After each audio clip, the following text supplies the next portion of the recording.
Hey, welcome to the Tune In. I'm Ben Tyree. Please subscribe. Click the red subscribe button on YouTube. That will help me out a lot. It'll help get this show some more attention. All the viewership and membership helps. We have a great show with a really great person today. So, we usually do the donation links. So again, because the guest has some medical challenges, we are not going to do those. We're going to forego the donation links for the show and only put the guest's link up for his PayPal. So this is Mikel Banks, a dear friend, bandmate in Burnt Sugar of many years. He's an amazing person, a really great guy, and he's got lots of stories. He's had a really interesting life. He's going to tell a lot of stories coming up, and he's got so many. We're going to do a part 2 at some point and a part 3, and he's got some pretty serious medical challenges he's facing right now. So I'm going to put up his PayPal link right below. So if you want to support this show or the guest, please just donate to his PayPal, directly to his PayPal. I think it's Spirithood. Let's see. I have it on my copy. Spirithood@hotmail.com is his PayPal. And if you want to check him out, he doesn't have his own website. He is slowly getting into working on a solo album that actually a lot of us are helping him with. But right now there's some info on him and some music at burntsugarindex.com is the website. So here's the bio that I found online in my investigating. Mikel Banks, as a vocalist, musician, plays digital horn, harmonica, percussion, and flute. Actor, he's been in Beyonce and Jay-Z videos. Storyteller and teaching artist, Mikel Banks has been performing with a wide variety of artists for many years. He is currently performing with the Burnt Sugar, the Arkestra Chamber, Digital Diaspora, and the Rough Stars, and the Dustbin Brothers, Mikel's DJ duo with IncogNegro, Michael Adams, who actually passed away last year. Very sadly. Almost a year to the day. So February 1st, he passed away. His new project, Mr. Mikel's Tot Rock and Reggae Experience, ABC's 1, 2, 3s, and positives for preschoolers and first graders. See, this is an old bio. He was doing this a long time ago. His now growth of being a preschool music teacher. Long time ago, he did this. Mikel has developed new songs and adapting some traditional ones to reggae and rock styles, along with sing-along messages for the little ones. Geez, this bio must be like 10, 15 years old, so I apologize to Mikel. Actually, maybe I'll show him this before I air it and see if he wants me to snip it, which I'm happy to do. So this is going to be a good one. Hang out, listen to the stories, donate to Mikel's medical fund, and thanks for watching. So without further ado, Mikel Banks. Mikel Banks, my brother, your brother, everybody's brother. Everybody's brother. That's right. For real. How are you? For real. I'm good. In the moment, I'm good. It's always good to talk to you, and that's always a reason to be good. That's right. Well, we talk a lot, so we do, and that's really an awesome thing, But yeah, reasons to be cheerful. That's right. So welcome to the show. I don't know if you've seen any of these yet. Thank you. I've only seen snippets. Yeah. And I saw snippets of my man Samir, yes. Yeah. So what is it? It's the 29th, January 29th. Yes. I think your episode will be rolling out in early March, if I'm not mistaken. Cool. I like when the weather starts to get warm. Yeah. We have about I'm trying to decrease the delay, but it's almost at it was at 6 weeks from taping to broadcast. And now I think we're at between 5 and 4. I'd like to get it down to like 1, 2.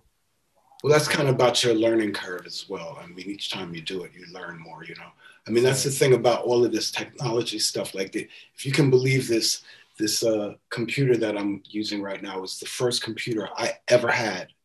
Like, I've had iPads and I've had cell phones and all of that, but this is the first computer I've ever had. So it's all a learning curve to me. I just really, even though I had the iPad before, I just really started messing with GarageBand since I got this. Oh yeah. And our good friend Greg Tate came over and gave me a brief tutorial of how to do it. Nice. And then I saw Andre LaSalle and he showed me a little bit as well. Nice. So yeah, I mean, you know, it's like I said, this is the first computer I've ever had. Actually, an old girlfriend gave me a used, you know, one of them computers that weigh 25 pounds, yeah. But it's supposed to be like portable. Yeah. And that lasted me about 4 months before it froze and shut down. I guess the battery died. And needs to be replaced for me to even retrieve any of the things that were on there. And I think most of the stuff that was on there was like pictures of her and her old boyfriend's life or something like that. So. Yeah. Who needs that, right? Who, for real. But yeah, I'm not a computer dude at all. I'm so analog. Yeah. Yeah. You know, I've had to help people help me figure out my phone, or just I'm so computer unsavvy. I kind of hate it. I kind of hate all of it.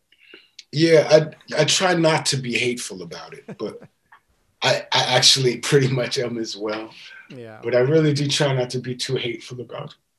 But it is a thorn in my side, and since all of this, you know, since they made hugging a death sentence, like this has been something that I've had to learn how to do a little bit better. Right. And I was so mad when the shutdown happened, because I remember when I used to live in Germany, and that's when they announced that, you know, sex was a death sentence. And I just remember, you know, the AIDS thing. Oh, yeah, of course. Yeah, and I remember falling to my knees like, oh no, God, not sex, you know, like. You're like, take me now. take me now, yo. Yeah. That's a hard adjust right there, you know? Yeah. And so that was a real hard adjustment, you know, because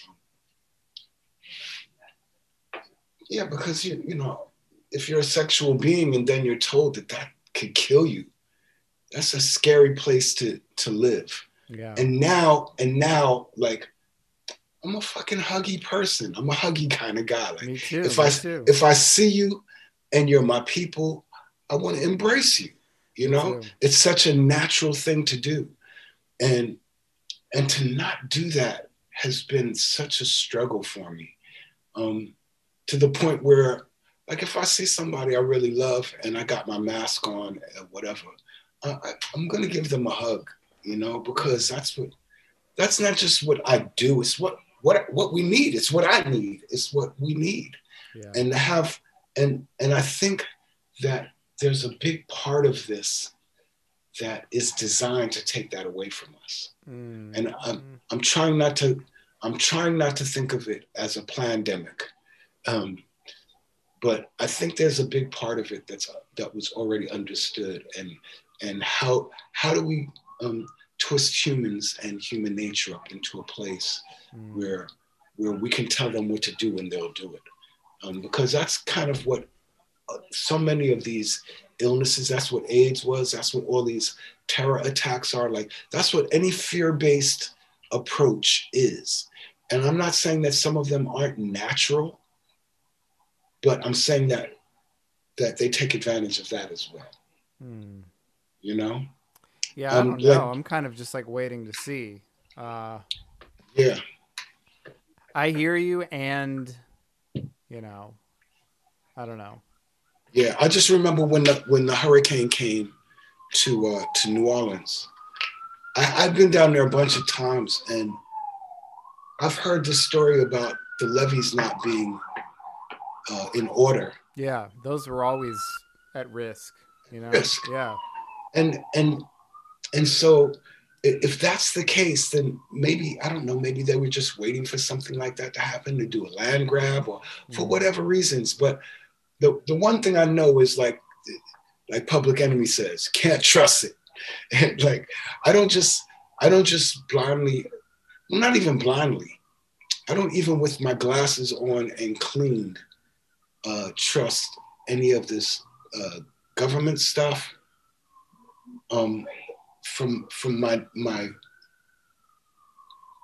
not from my knowledge of history, which isn't, you know, I'm not going to claim that I'm all that deep, but from my knowledge of history, all we've ever received is poison blankets. The United States has never kept one single treaty that it signed with Native peoples here, not one.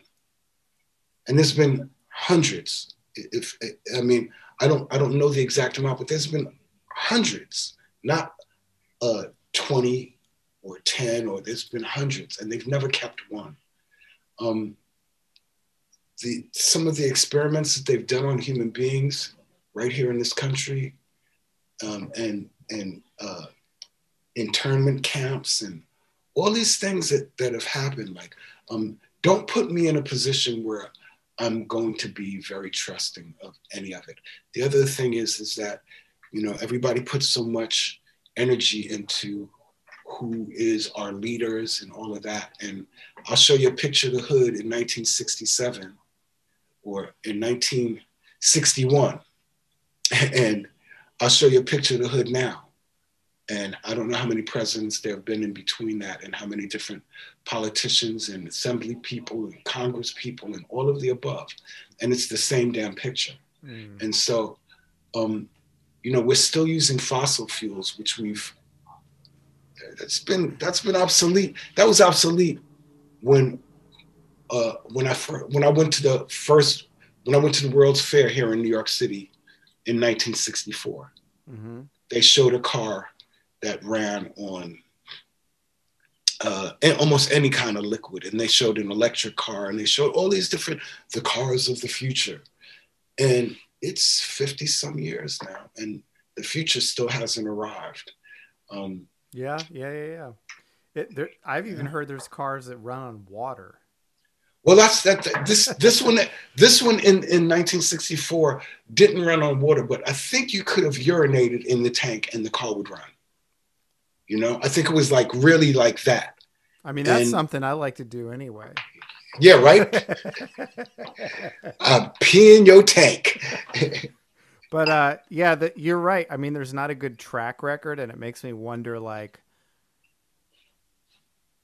you know, like I'm not one of the, I don't necessarily believe this is planned, but I think it is real. And but the track record makes me wary of, like, you know, it's like the cried wolf thing, you know?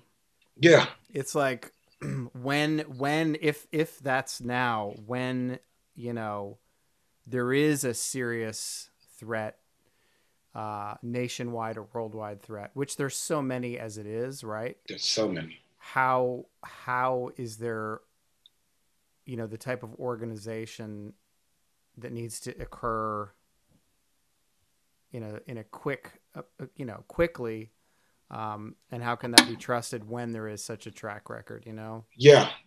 It's not like we could, if there was some kind of problem from the outside, we could all come together and agree on what to do about it. Simply because we haven't created a United States. Right. We haven't created that. And not only haven't we not created that, what we based the beginning of this place on is just murder, slavery. Yeah. I mean, so it's why they don't teach real history in school. You know, I had a friend who posted something about, a quote from Morgan Freeman that there shouldn't be Black history. Imagine if there was white history. Yeah. He needs to be slapped. He's a great actor, but you know, so many of us, you know, so many, like, I'm gonna be blunt. So many white people think that like a Black dude that got some money or is a sports person or an actor or whatever speaks for our people in some way. And Morgan Freeman does not speak for our people. He damn sure don't speak for me. But when he said that, like, I wish I was in the room with him and I had enough strength to slap the taste out his mouth. Because the only reason there's a Black History Month is because Black history has been removed from American history. Because Black history is undeniably the basis of American history. But because people are trying to justify the actions, their devilish actions, like they want to make that disappear so that they don't have to face who their ancestors are. But yet every day they'll tell me my ancestors were slaves. And that's what they want me to absorb and believe and roll with. And that's how I'm supposed to be all right in their United States of America. My ancestors were slaves. Well, shit, yours were slave masters. You castrated people, you hung people, you tortured people, all the most insidious things, but yet I'm supposed to be ashamed. I'm supposed to be I'm feared by everyone. If this part of the world was real, everybody'd be terrified of white folks. It's the scariest thing. They've done all the scariest things in the world in history. You know, I don't come from a people who, were pulling people's nails off or like cutting Chicken George's foot off so he wouldn't run away no more, or hanging up people from a tree and castrating them and putting their genitalia in their mouth. And I mean, just really, really horrible and insane things. And you know, I mean, one of the things that I just remember when I was a preteen, you know, the Nation of Islam was a big thing, and you know, Malcolm X and all of that. And everybody was so afraid of them and so like, oh, they're terrible. They said white people are the devil. And basically they said, if you don't want to be the devil, then stop being devilish. A really simple thing. And they also said, you know, I remember seeing Muhammad Ali on a TV show. And the announcer was like, you know, the interview was like, well, do you really want to separate from white people? And he's like, you know, your sponsors are white, you know? And you know, Ali smiled and was like, listen, I'm not saying anybody's all bad. He said, let me give you an example. He goes, if I'm in one room and I got a door and there's a bunch of snakes in the other room. I remember that. He's like, I'm not saying that all them snakes want to bite me, but if I close the door and can't none of them get to me, then ain't none of them gonna bite me. And it's really that, it's that kind of simplicity. Like, it's not like, you know, any, like all white people have this stain of evil, or it's nothing that ridiculous. But if there's any time in particular, if there's any time in history that people need to stand up, I would say it's right about now, you know, and it's well overdue. And I'm not just talking about people protesting and all of that, or voting or anything like that. I'm talking about real, you know, on the ground activity and on the ground action. I remember in the 60s, you know, the Panthers tried to work with every organization that would work with them. You know, they were like, no, white people can't be a part of our organization, but you can build your own. And we can work in conjunction that way. And I'd like to see a lot more of that happening in our world right now, because we need everybody and everybody's voice to make some sense, because all we're really getting to hear right now in multitudes is the voice of the senseless. I mean, even when Obama became the president, you didn't see the outbursts of just unwarranted and white supremacists speak. But they've been told that it was all right for the last 4 years. They've been told that that's emboldened, and that's the way to do it. And I'm glad they're emboldened, because somebody needs to see them and put a foot in their ass. It's a difficult thing to I've worked at a lot of jobs where I've had a lot of racist things happen to me, and my charge and challenge was prove it. And how frustrating is that, and how ugly is that? And then I'd go to other, white workers and be like, hey, did you see this or that happen? And they're like, I didn't see anything, and not one of them would stand up. And so it's time for the bullshit to end. It's time for qualified immunity to end for the police. That's an obscenity. It's an obscenity. And we're not going to see any change until that happens. They can talk about cameras and all the rest.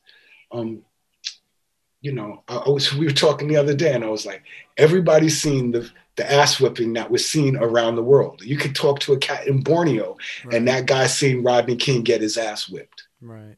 And what happened to those police officers? Absolutely nothing. And so cameras aren't going to change. Yes, film the police. I'm so still with all of that, because it's become so prevalent. They're not getting away with it as frequently, but they're still getting away with it. A guy just got shot in front of everybody 7 times in his back. The hell is that? Like what? I mean, and then the justification of why all of these various people were murdered. Right. They were murdered for shoplifting. They were murdered for allegedly selling cigarettes, which, from my understanding, that he wasn't even doing that. One of my friends was murdered by the transit police in a case years ago. His name was Michael Stewart. Michael Stewart was a beautiful young man. He was the bar back and busboy at the Pyramid Lounge back in the day. And he got a ride home from a white girl who he kissed on the cheeks, and she kissed him back on the cheeks. And he went she gave him a ride to the subway. He could have walked. It was only 10 or 12 blocks. Delivery. It's takeout night in the house. Hey, that sounds good. People are out there delivering in this cold. It's like windy and freezing out there. Yeah. It's the kids gotta eat. And we gotta drink our wine too. I wish I had wine. I wish you did too. So what happened? What happened to him? So basically, he got a ride to the subway station from this girl at the end of the evening, at the end of this shift, which is like 3 o'clock, 2:30, 3 o'clock in the morning, and he gives her a kiss goodbye. The real story of what happened is, because they call him a graffiti artist, a dude couldn't really draw that well, so I really doubt if he was drawing on the subway walls when they approached him. But if he was, is that a killable offense? Basically, what it was he kissed this white girl, and these cops saw it and they didn't like it, and they had something to say about it. And I don't know how how they started beating on him, but they were beating on him, and he ran up the stairs of the 14th Street L. On 14th Street, I guess the third Avenue exit, and screamed for help. And they dragged him back down by his feet. A woman who lived across the street saw it, and heard him and looked out the window. And when she testified, they discounted her account because she had had a beer and smoked a joint. So she didn't see what she saw. And nothing ever happened to those cops. They settled, like they often do, they settle with our money. Right. So his family was given $1 million or whatever it was. I don't even know if it was that much. I really don't know what the settlement was. And then nothing happened to the officers. But the police, nothing happens to officers. Yeah. Amadou Diallo's mother came here, and the only thing she asked for, Mayor Giuliani, I think, was the mayor at the time. And I forget the other, I almost called him a pig, but the head of the police department here in New York at the time, I forget his name, but she asked them, please do not have these police officers continue to be police officers here. And they said, we'll do that. Look it up. Those guys, right. Those guys are still cops here. And like often if they get fired from a department, they just move to another town or move to another place and they become right. police there. Right. And, not only do they have qualified immunity, but a hairdresser has more training and is more liable for his actions than a police officer. A hairdresser. Mm. And so, it's just, it's a sad place that we're in and have been since forever. I was one of the first kids that went to school with white kids. A couple of those white kids I'm still friends with to this very day. One of my close friends, Sal, like we didn't even realize that we were experiments, but we were experiments. And so little has changed. And, my friends are seeing it, who like I said, white friends who I've been friends with my whole life are seeing that things haven't, they always talk about all this progress that's happened. And so little progress has happened in so many ways. I mean, so many ways. Our technology has been so far beyond what we're given. Like this platform that we're dealing with right now, we've been beyond this technology for quite some time. We've been beyond the cell phone technology. When they put out 8-track, they already had cassette. Right. When they put out cassette, they already had CD. When they put out mini disc, you know what I'm saying? Mm-hmm. I'm saying that like they eke all of this out to us in some weird way. And it's whack. It's whack. So that each like gradient can be profited off of, right? So instead of going from like the first cell phone to like this, and they had this technology in the military way before we got it, like you said. And but it's like, well, we have to like profit off every step in between, right? Every increment, yes, every increment in between. Like we're gonna get our money. If your value system is like, I'm a business person and you're profit driven, that's an approach that you're gonna bank on, right? Oh, you're gonna embrace. So no doubt. It's so wasteful and it's so even more than that, Ben. It's downright dangerous. Yeah. It's dangerous, and here's where it's dangerous. It's dangerous when they make things like the prison system profit driven. Yeah.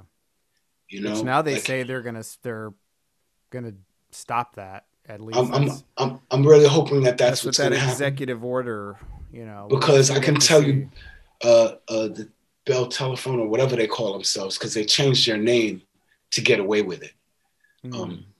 Like they used to be Bell Atlantic, and then they became Bell, and then they became Verizon, and then like they got they got so much gain. But like they used to charge prisoners in extraordinary amounts to make a phone call. Yeah. And you, if it was a collect phone call. So you'd have $100, $150 for like, you know, for talking to your loved one 4 or 5 times in a month. You know, they place people in places where they'd have to be transported to, and then the transportation system would be some exorbitant thing. The healthcare, it's just, yeah, they look, when what's the dude's name that isn't the president anymore, that I won't say his name, when 45, what's his name, what's his number, yeah, right, when 45 was the president, right, they were like, oh, he has COVID. Yeah. Dude was standing on the White House lawn with like, what, 8 doctors? They all got into a helicopter and went, how far is the hospital, that famous hospital from Walter? You lived in DC. Yeah, it's maybe 10 miles. It's close. I mean, it's like a 30-minute drive from the White House. Yeah, you know what I'm saying? Dude gets in a helicopter and goes to Walter Reed, right? Yeah. The next, like in 3 days, he's back talking mad shit. You know what I'm saying? Yeah. They gave him all the shit they need to be giving everybody else, or whatever. You know what I'm saying? Whatever that is. When my nephew, like, one of the things that I noticed is that there's so many Black people that are dying from this. Like some guy from the NBA that worked for the NBA, I think his name is Sekou Smith. I didn't know, I wasn't aware of him at all. Yeah. But until he passed away. But he just passed away from it. Dude was not even 50 years old. Yeah. Right? And so when my nephew called me up and was like, yeah, Unc, you know, they diagnosed me with COVID and blah, blah, blah. And I was like, okay, so what did they give you anything there?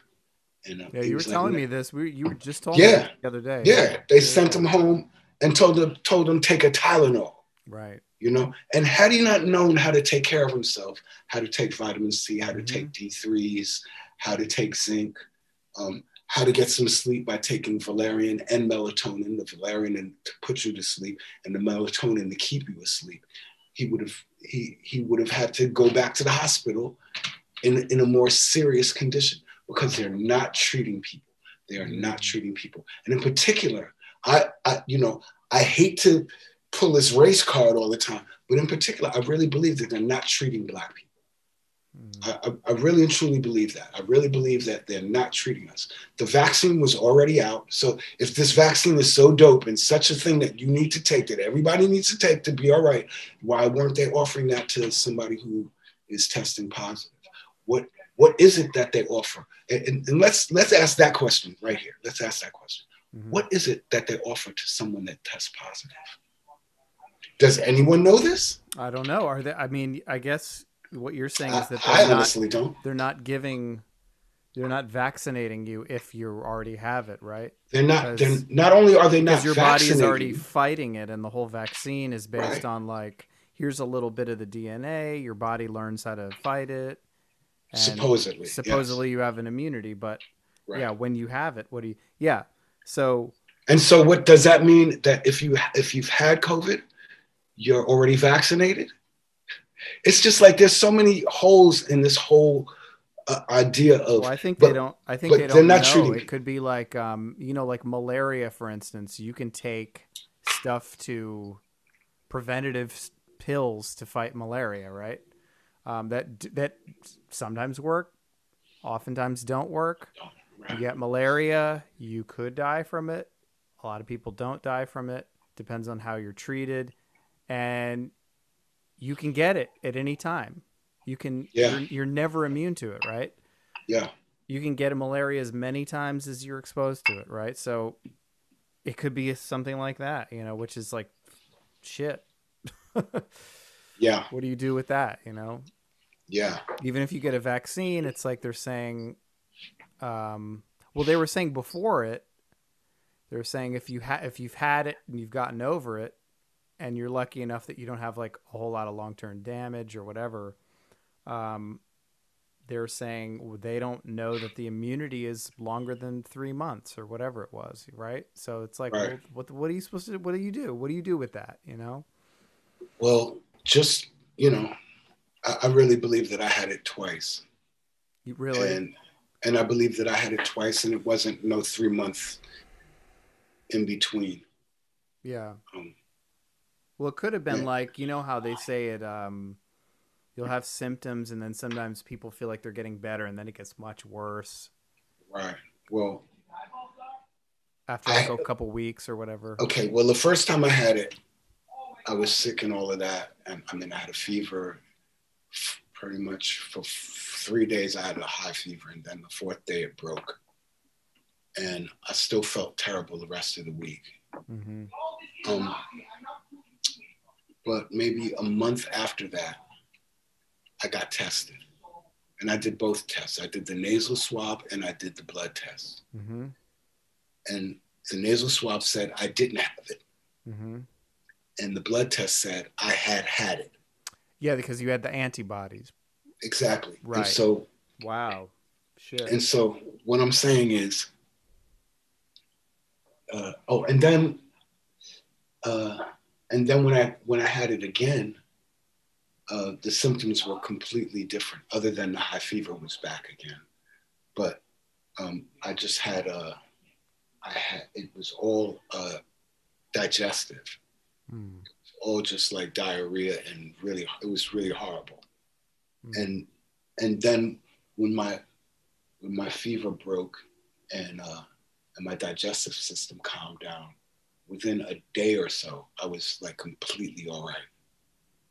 And so, what I'm saying is that I don't really think that they're paying that much. First of all, like they've never said how to treat this in any way.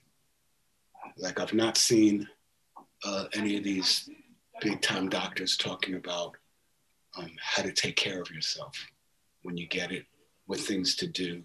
The only things I've seen are stuff on the internet that it originally sounded like old wives' tales until I was sick, and I did it. Worked.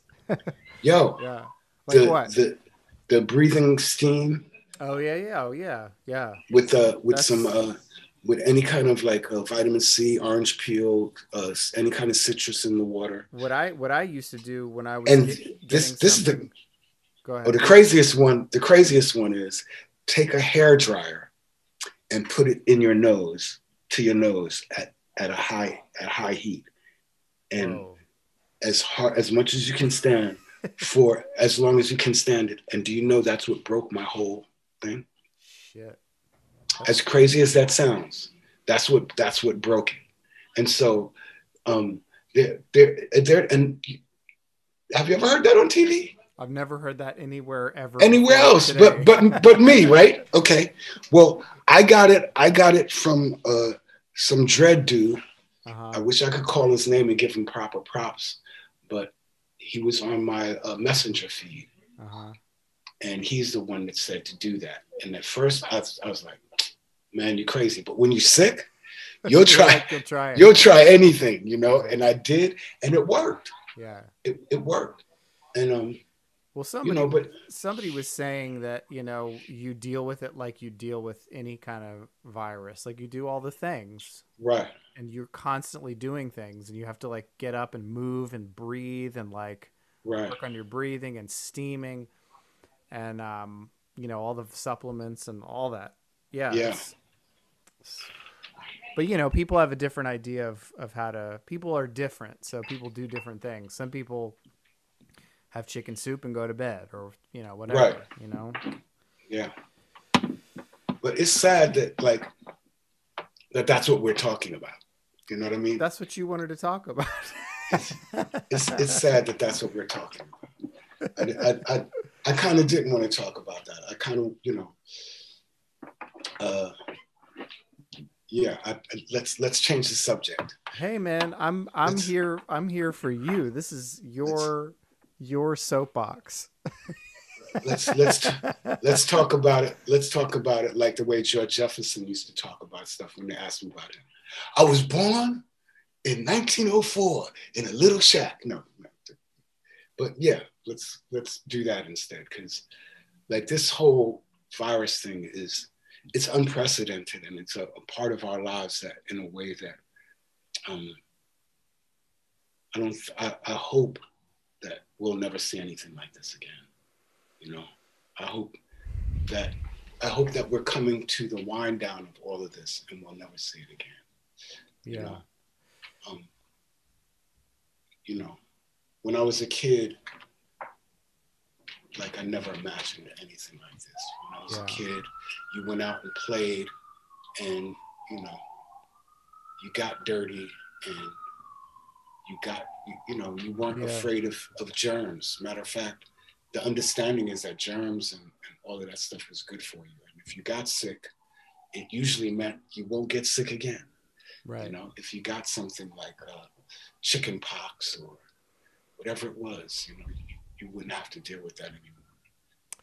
I think about the 1918 pandemic sometimes, and you know, that was a new flu strain, or rather, it was new to humans.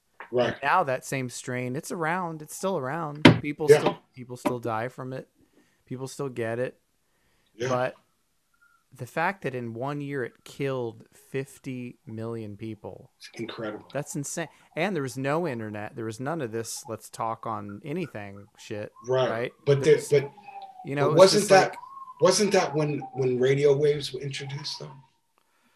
I mean, I can't even entertain that theory. I mean, I know where you're going with that, but because it really seems like there's a lot of things that happen in conjunction with these viruses. A lot of people think that it got so bad because it was at the tail end of World War I, right?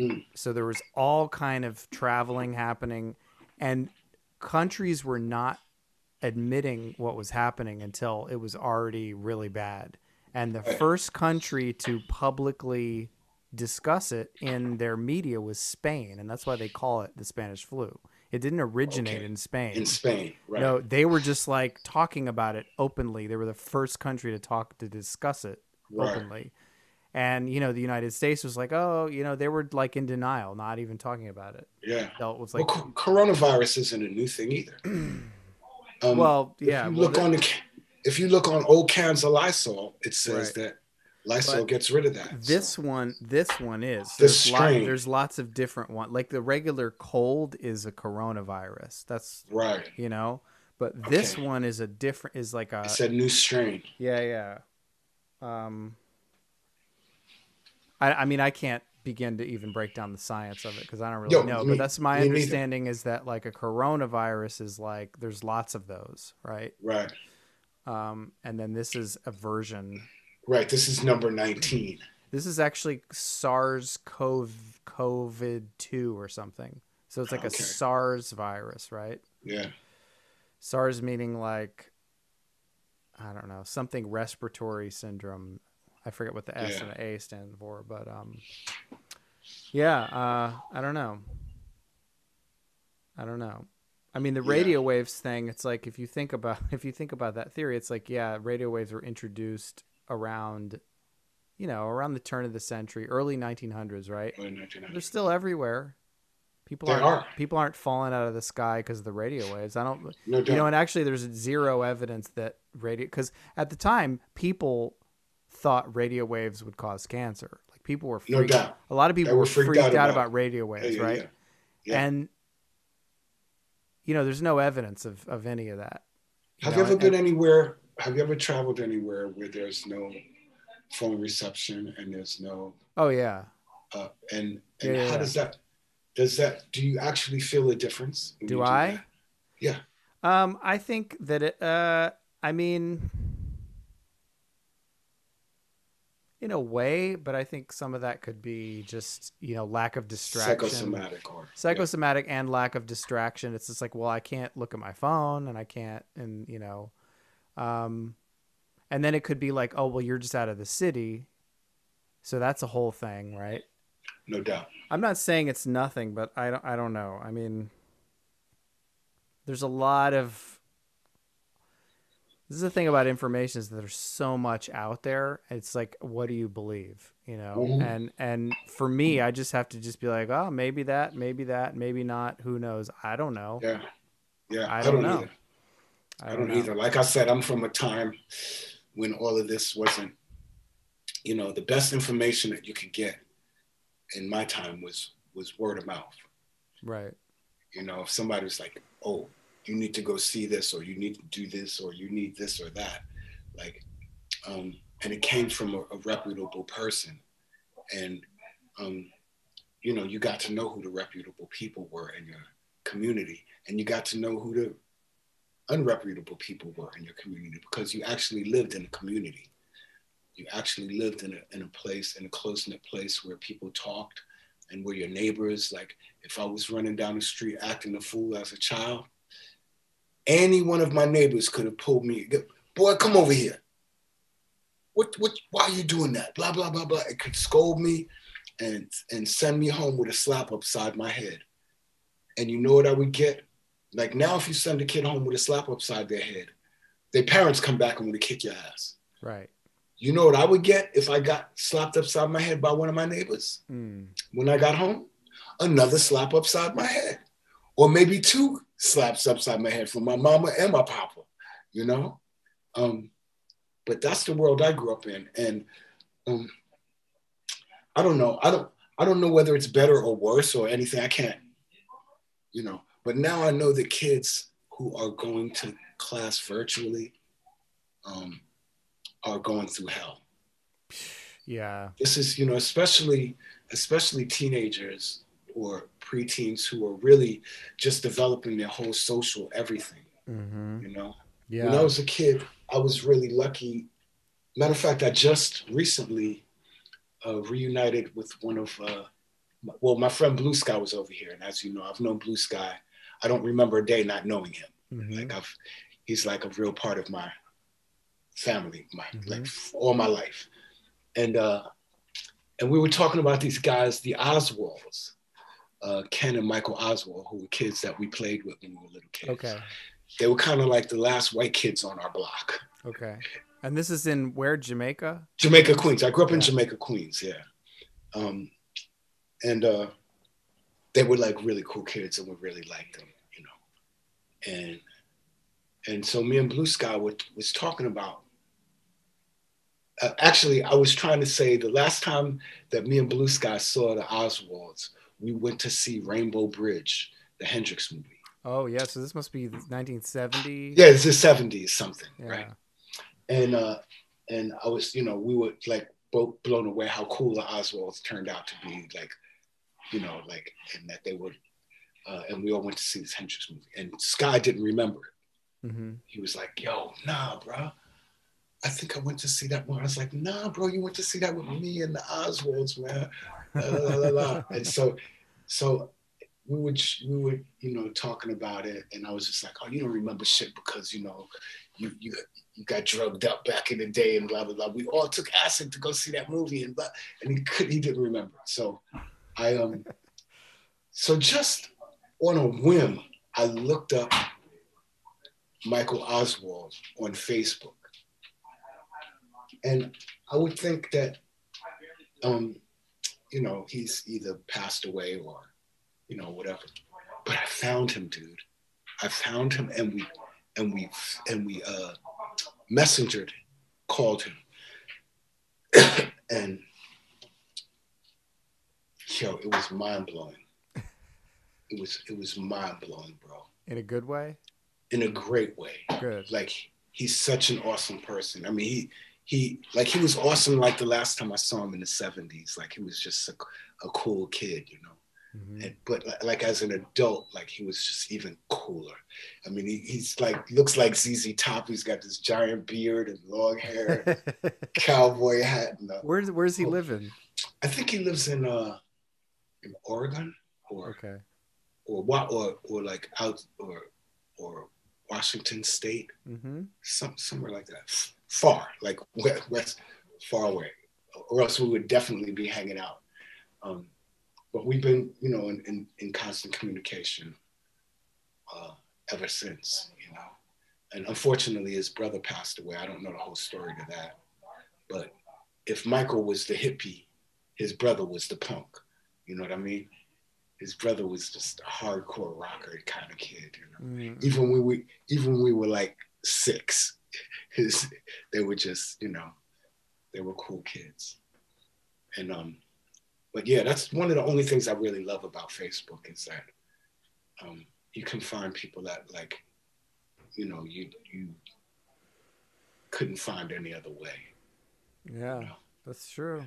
Yeah, that's true. And, but yeah, Jamaica Queens was like, it was just one of those. It was like, you know, you don't realize how special something is until you realize how special something is. Yeah.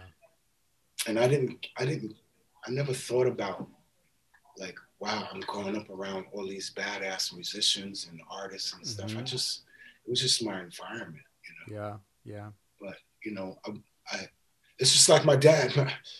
When I was a little kid, my dad was friends with all kinds of, like, jazz musicians, Chick Webb and all these cats that I didn't know who the hell they were until, like, some of them until I was a teenager, or some of them until I was an adult. They were just Mr. Webb. My father was really good friends with Louis Armstrong. Now I was going to ask you, because I've heard a couple of these stories. And it's a very real thing. My dad was good friends with Mr. Armstrong. I always joke and say I grew up on Mr. Armstrong's knee. One of my serious memories about Mr. Armstrong is one time I was sitting on his knee. I want to say I was 6. And he told me, because, you know, my birthday is July 4th. That's right. What an ironic day to be born on. That's right. For like me. And you know, Mr. Armstrong claimed for years that his birthday was July 4th. But it's not. And no, his birthday is something like August 4th or something like that. But when I was sitting on his knee, he said to me, "You're the real Yankee Doodle Dandy." That's pretty good. Mr. Armstrong just wants to be as cool as you, or something to that effect. And it never hit me like, oh, dude is, you know, lied about his birthday or exaggerated about his birthday, until years later. First of all, I didn't even know he was anybody other than Mr. Armstrong until I was probably like 8 or 10. Yeah. You know what I mean? Like, and I mean, you know, my father used to play the records and all of that, but it just never clicked. Like, oh, that's that dude? Yeah. You know what I mean? And it didn't click until I think we had moved to Long Island, and I was probably like 11 years old. And he came out to one of my dad's infamous barbecues. And, you know, my dad's from North Carolina. And so, you know, they dig a pit in the ground and start a fire in the ground and roast a whole pig in the ground, you know? And so Mr. Armstrong had come to that. And then I realized, like, oh my God, this guy is not just famous, but ultra famous. Yeah. And by that time I had been to his home in Corona a bunch of times. Matter of fact, the time I was sitting on his knee, it happened at his home in Corona.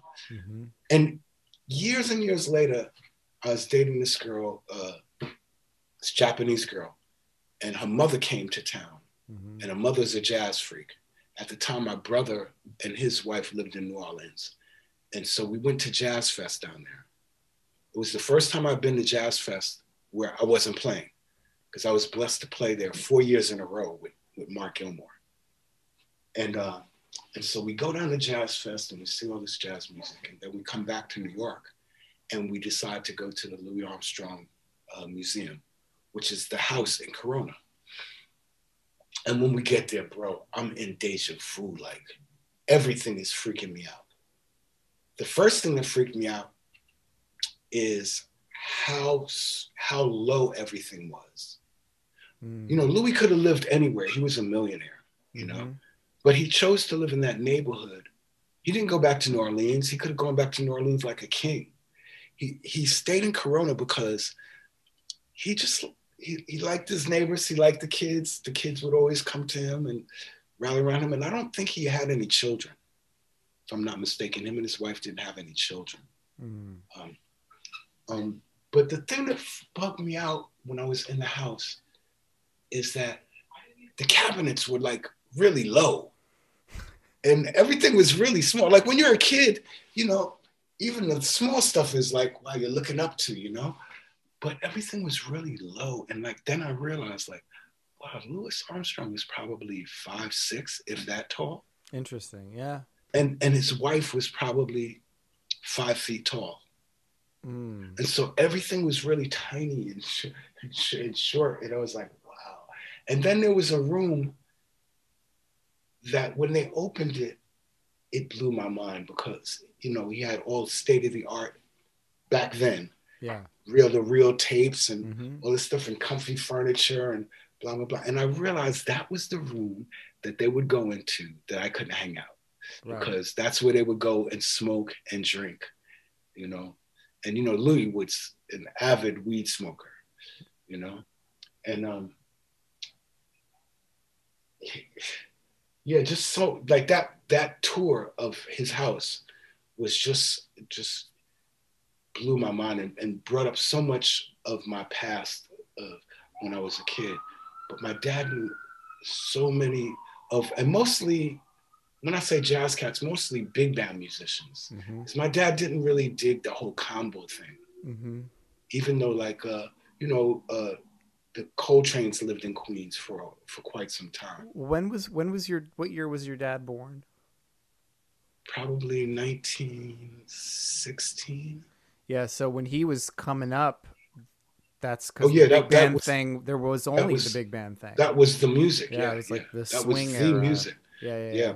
But he loved Duke Ellington. I don't know that he knew Duke, but I think he played with Duke Ellington. You know, because a lot of those big bands, my father played trumpet, and a lot of the big bands would travel around with their core group. So, you know, the first horn, maybe the second, the first trumpet, the second trumpet, and same for saxophone and, you know, bass, drums, all the essential cats. But as they would travel around, in every town, there would be a plethora of musicians who could read and write and sit in that third and fourth seat. Yeah. And I think my father was one of those, you know. But he knew Mercer Ellington, and a lot of those big band guys had houses in they called this neighborhood something specific, but it was part of the St. Albans area in Queens. James Brown had a big house there. And then if you went further in the neighborhood, all these different jazz dudes, like, and children of jazz dudes and wives and separated and, you know, of jazz dudes all lived in this neighborhood. But yeah, Queens was just an incredible place to grow up. And I always, for a long time, I used to try and figure out why so many special people come from there. And then I realized that it was like one of the first, I guess, lower middle class income neighborhoods where people owned homes. And so, you know, most of, you know, our parents worked all the time. I know mine did all the time. And so what they would do is they give you some activity to do, which oftentimes was, you know, they'd buy you an instrument and send you into the basement. And so a lot of people came out the basement badass. I mean, Ronnie Drayton is one of those people, you know? I remember, I mean, you know, he's not with us, so I guess I can tell some of it now. But I remember when I went to my first grade class, I went with Ronnie Drayton and Wayne Cobham were both in mine. Oh, I didn't know Wayne was in. That's cool. Yeah. It was in my first grade class. Wow. And Ronnie was Ronnie and Wayne were in drum and bugle corps. I was on the track team. Ronnie and Wayne were in drum and bugle corps. Obviously, Wayne was playing bugle, and Ronnie was the drummer. The other drummer, the senior drummer of the drum and bugle corps, was William Cobham. Yeah, Wayne's big brother. I didn't really know him. the super famous, Yeah, drummer. Yeah, he's man. But if you listen to him now and you hear all that military, yo, that's where all of that comes from. Yeah. And Ronnie was a drummer. And back in the first, second, and third grade, we used to call him Crybaby Ron. Because you heard it here first. Yeah, because any problem, dude would just burst into tears, you know. Aww. And then I guess in 5th grade, I moved away. I moved to Long Island. I moved to North Babylon, Long Island. And when I would come back to visit, because I told you, Blue Sky is like my lifelong friend, and he would come out to Long Island, and I'd come back and stay in Queens at his house and visit. And Ronnie was a friend, so we'd go around to Ronnie's, and because he was always about the music and drumming, and by the time we were teenagers, Ronnie was playing with like not doo-wop groups, but some of the last of the doo-wop groups and singing groups. He was the drummer for. And I mean, dude was like 14, 15 playing with these cats. Mm. And actually one of the groups was a offshoot of groups that my father used to manage. My father did a lot of things in his life, just like me. I'm just like him. I've had a gazillion different jobs, and but at the time he was a promoter for a lot of shows. He did like a lot of stuff with Murray Decay back in the day, mm-hmm. with all those big shows, and he managed a bunch of different groups. And one of the groups he managed became the Exciters, who did the big hit "Tell 'Em." And Ronnie used to hang out at this dude's house named Herbie Rooney, who was the leader of the Exciters and was a singer in a group that my big brother was in called the Masters. And basically what he did was, there was a male group, the Masters, and there was a female group, the Masterettes, and he took the Masterettes and they made them, and they became the Exciters. At any rate, Ronnie was playing with all these cats, and I don't know if Jimmy was at Herbie Rooney's house when he first came in contact with him, but I know that's how Ronnie met Wilson Pickett. I know that's how Ronnie met a lot of people, was at Herbie Rooney's house. All of these people used to come to Herbie. But Ronnie went in the basement and decided he was going to play guitar. And for a year, he just went in the basement and he came out the Ronnie Drayton that we all know. Like, but literally in a year. Mm. And then he started playing guitar with everybody. Yeah. Because he was already playing drums with so many of these people. Whatever experiences and they morphed into next, he was able to rock with them with guitar. Mm. And then he started playing with, like I said, a lot of singing groups. And then I think he got a gig with the Chambers Brothers. Yeah. Were they a New York band? No, right? No,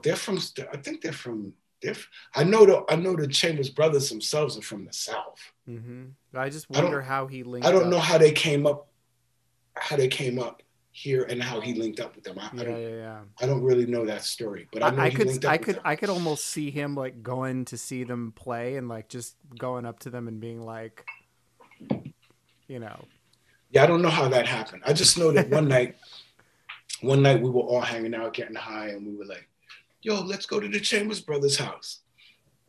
And we get in a friend's car, and we drove all the way. They lived in Connecticut at the time. Oh, okay. We drove all the way up to Connecticut, and it's this like really posh neighborhood, big mansions and like loads of property, swimming pools and all of that. Right? And it's like 2:00 in the morning, bro. And so, you know, all these motley hippie looking Negroes walk up to this house, ring a doorbell, and this elderly white lady comes out and she goes, looks at us. Oh, you guys went to Chambers Brothers' house. That's that's 2 houses that way. I mean, she wasn't scared. She wasn't shook. Like, she was just like, oh, yeah, y'all, as weird as y'all look, y'all got to be friends with them. And we went and hung out at the Chambers Brothers' house for like, I think we hung out for like 2 days. I mean, we played, they had a basketball court. They had mad groupies up there. Wow. They had a recording studio, a rehearsal spot, a swimming pool. It was awesome. You know? That was when music could make you that kind of money. Yeah, it's, you know, it still can, but I think they just made it so that unless you attain a certain thing, like, you know, that you can't, you know, make that kind of money. I mean, one of the things that I always loved was seeing cats who were working musicians who got to travel and, you know, they might not be rich, but they've been all around the world and they got to do all kinds of different stuff, you know? Yeah. That's like, yeah, that I always wanted to be one of those guys, you know? Well, you did get to travel a lot, actually. You traveled. I did. You traveled more than a lot of people I know. Yeah, for real. For real. You've lived in a lot of different places. I lived in. Hi, doorbell, honey. Oh, God, I'm sorry. Okay. We're on a phone break now. Yeah. Let's see. Actually, I lived in London for 5 years. And before that, I lived in Germany back and forth for about 5 years. Yeah. And I lived in Paris for a short period of time because I was married to a French woman. And I've traveled to a lot of various countries with Burnt Sugar and with also for a long time I was for I guess for 2 years I was traveling a lot with Mark Gilmore. We were called Drum FM. And I also tour managed a project that he was part of called Project 23. And so with them, I've been to Italy and Germany and Paris as well, and Switzerland. Drum FM played a lot in Switzerland. That was our favorite place to play. Nice. We played at this place called Cafe Mocha, which I always think about now because the owner was like some really weird hippie, like, he had to be like in his 60s then. And he always had on eye makeup and he had long hair. And he would always tell us, you know, I can't pay you very much, which was like 250 pounds, which is chunk change to split between 3 people.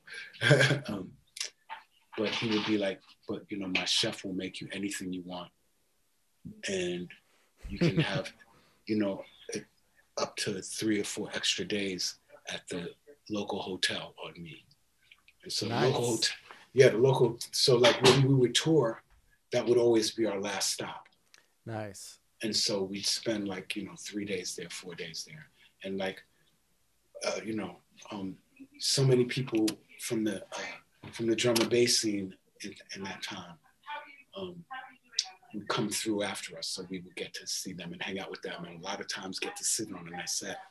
In particular, this cat, they called himself the Italian Stallion, DJ Pache, who was the nicest cat from the whole Metalheads crew, if you ask me. The metal, you know, when I lived in London, you know, Sunday night you went to Metalheads, and Monday night you went to Inaugural, which was Talbot Singh's event. Yeah, and both of them were, you know, extraordinary things to do. And we did them, if we were in town, Sunday night and Monday night, we did that. We got to play at both those events as well. You know, got to play live at both those events. And so, you know, you're hanging around with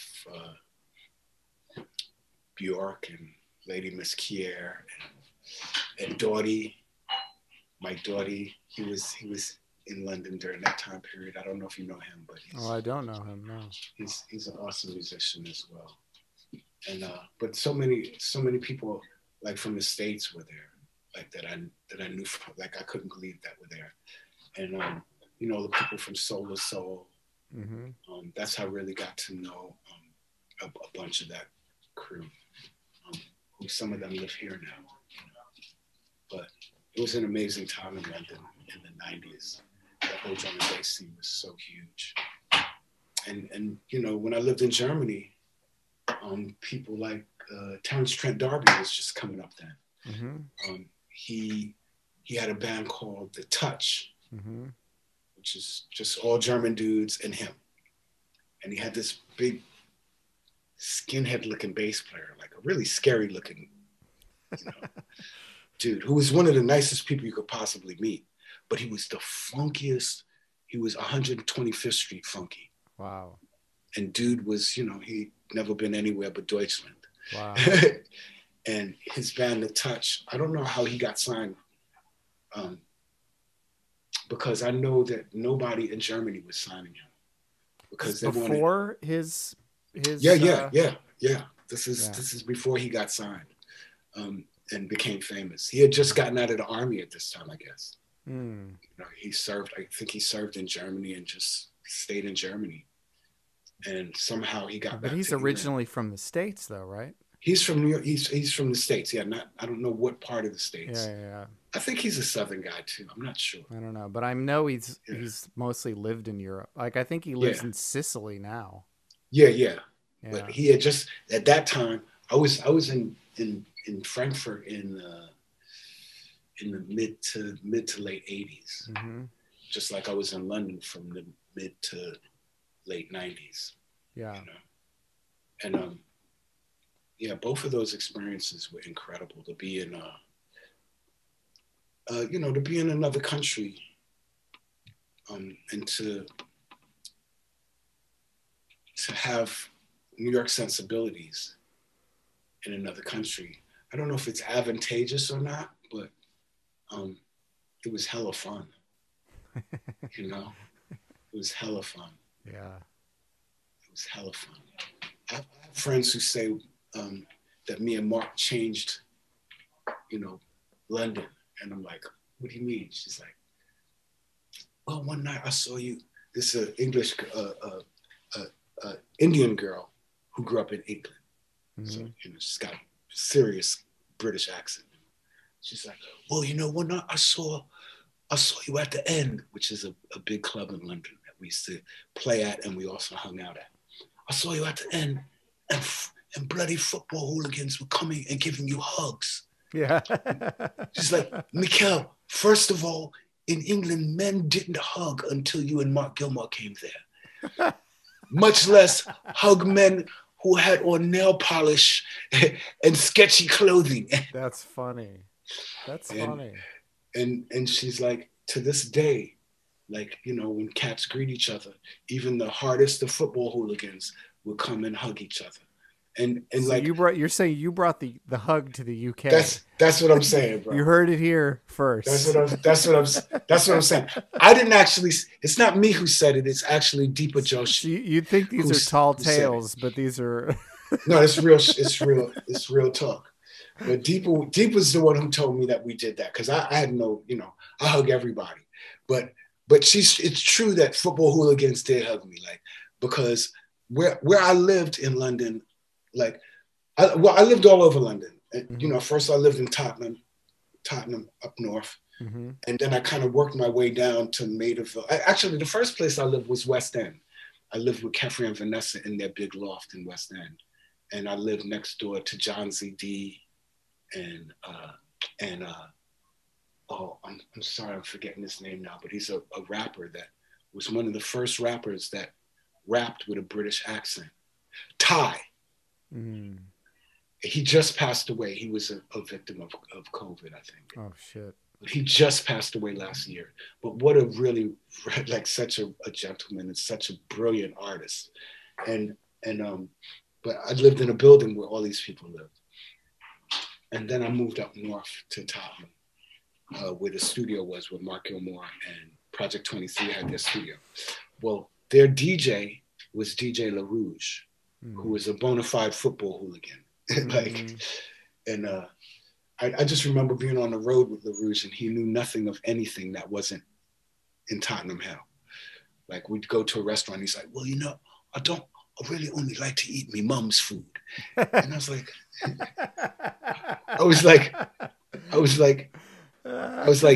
David, your mum ain't on tour with us. Right. You know? But now when I see him, he's like, oh, mate, I've got to tell you, I miss those times, mate. I learned so much.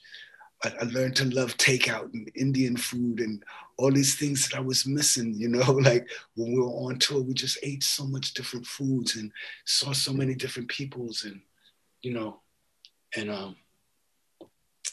learned to love all of that. And I'm glad. He's a brilliant DJ too. He's just a real badass.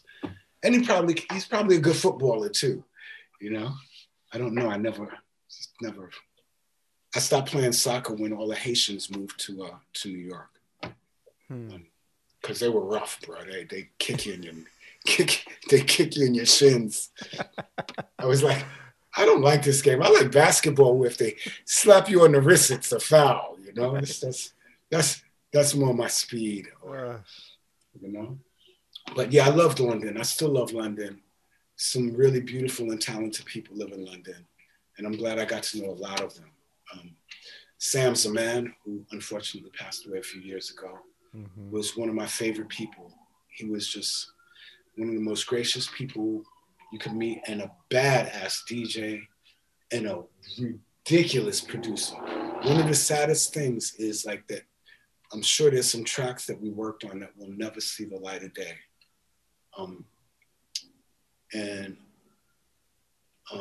You know, I got to meet so many awesome people during my stay in London. And my stay in Germany as well. In Germany, I lived with a cat named Nick Perry, who me and Nick Perry used to have a band here in the States called The Big Bang Theory. And we were starting to do, you know, open up for bigger bands and all this stuff. But we were both starving, you know, it wasn't no money in none of this. And so Nick's father had been asking for years to work for him. And so he finally was like, dude, I'm going to move to Germany and work for my dad. And about 8 months later, he reached out to me and was like, yo, you need to come over here. And I was like, why's that? He's like, look, this was the beginning. This is early 80s. So it was the beginning of like a home recording equipment. He's like, I got my own place. I got a car. And I just bought a bunch of recording equipment. You need to come over here. We'll record something.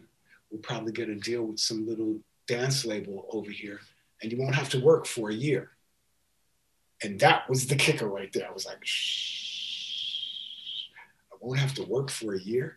And we did all of the above. You know, we recorded a little bit of music. I didn't work for a year. You know, when I came home, my mother was like, because I went there for a few weeks and I didn't come home for almost 6 months. And so when I went to visit my mom, she was like, are you a gigolo? And I was like, you're like, yes, but why do you ask? I was like, what are you talking about? She goes, baby, you left here with $500 and you don't come home for almost 6 months. So who are you living with? I know you weren't living with Nick that whole time. And I was like, yeah, well, I was living with Ella. And, you know, I was like, but I'm not no gigolo, Mom. Girl was my girlfriend. She was like, yeah, whatever you want to call it, baby. I just know that you left and didn't have enough money to sustain yourself for that long. And then I kept going back and forth to Germany for years because I really, like everything that everybody thinks about Germany that's never been, they're all wrong. Like there's more Nazis here.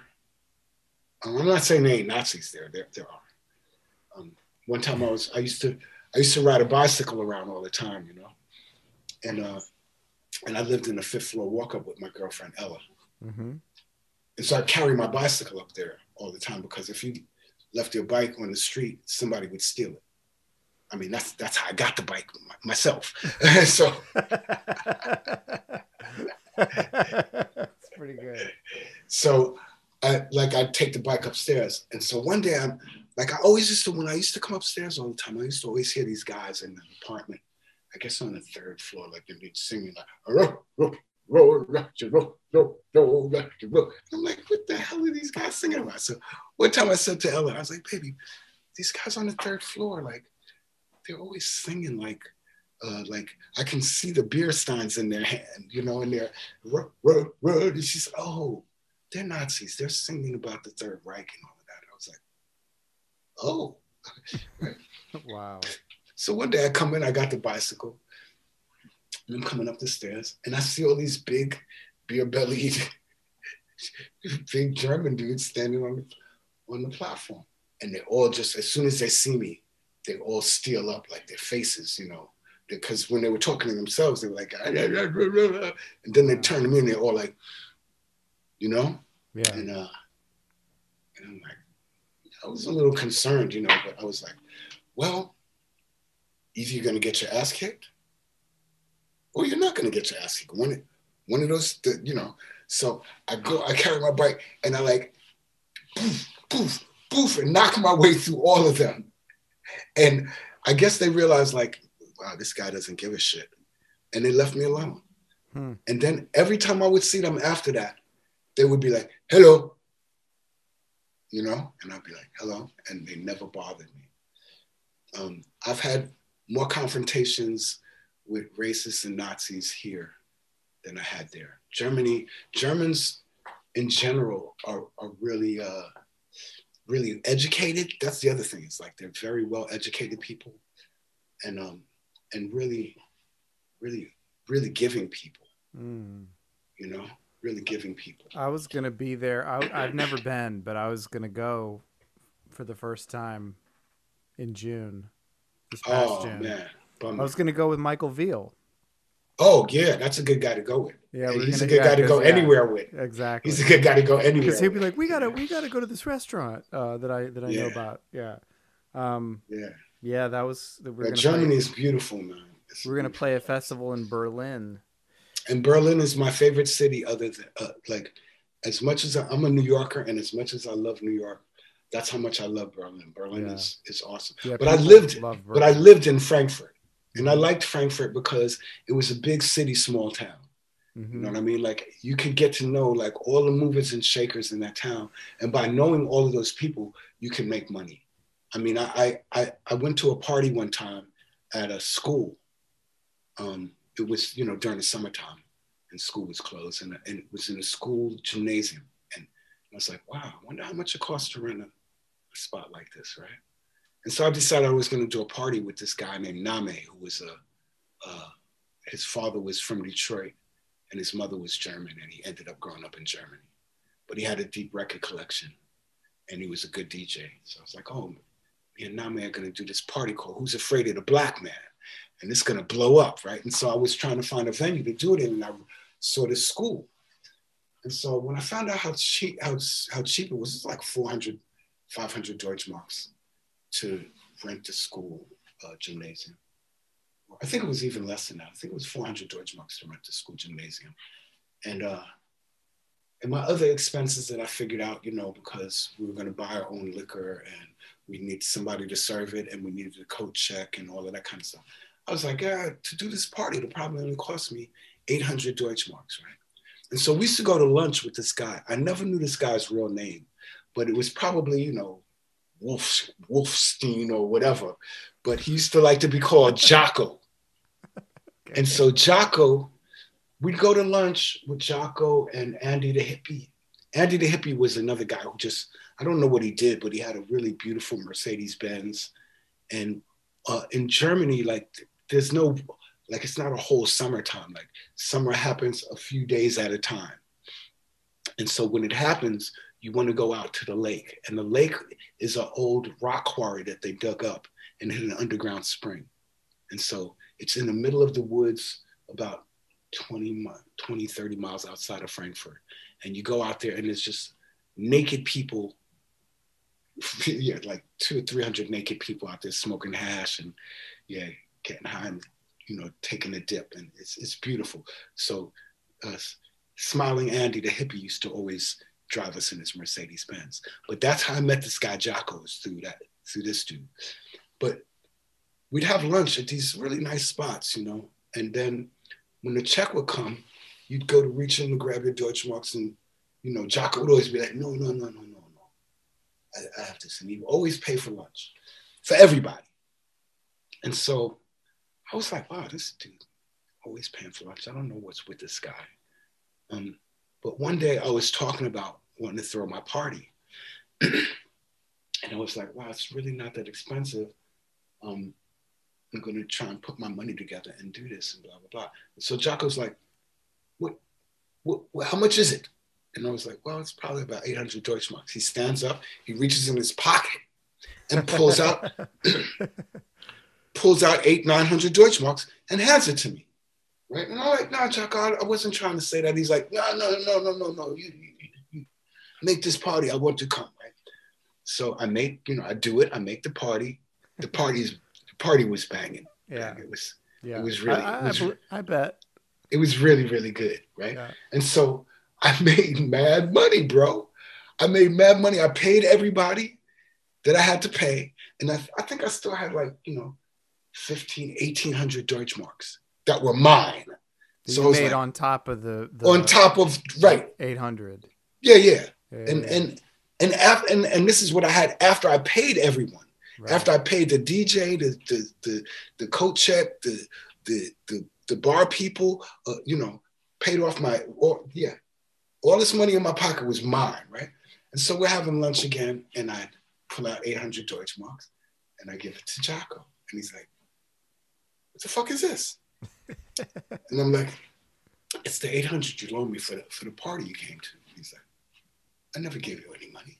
I was like, "Dude, come on, man, take this money, please." And he goes, "No," and he pushes it back on the table, and like, I'm like, "Jocko, please, like, you gave me the money to do this. I'm just paying you back." And he's like, "You need to take this money and put it in your pocket before the wind blows it away."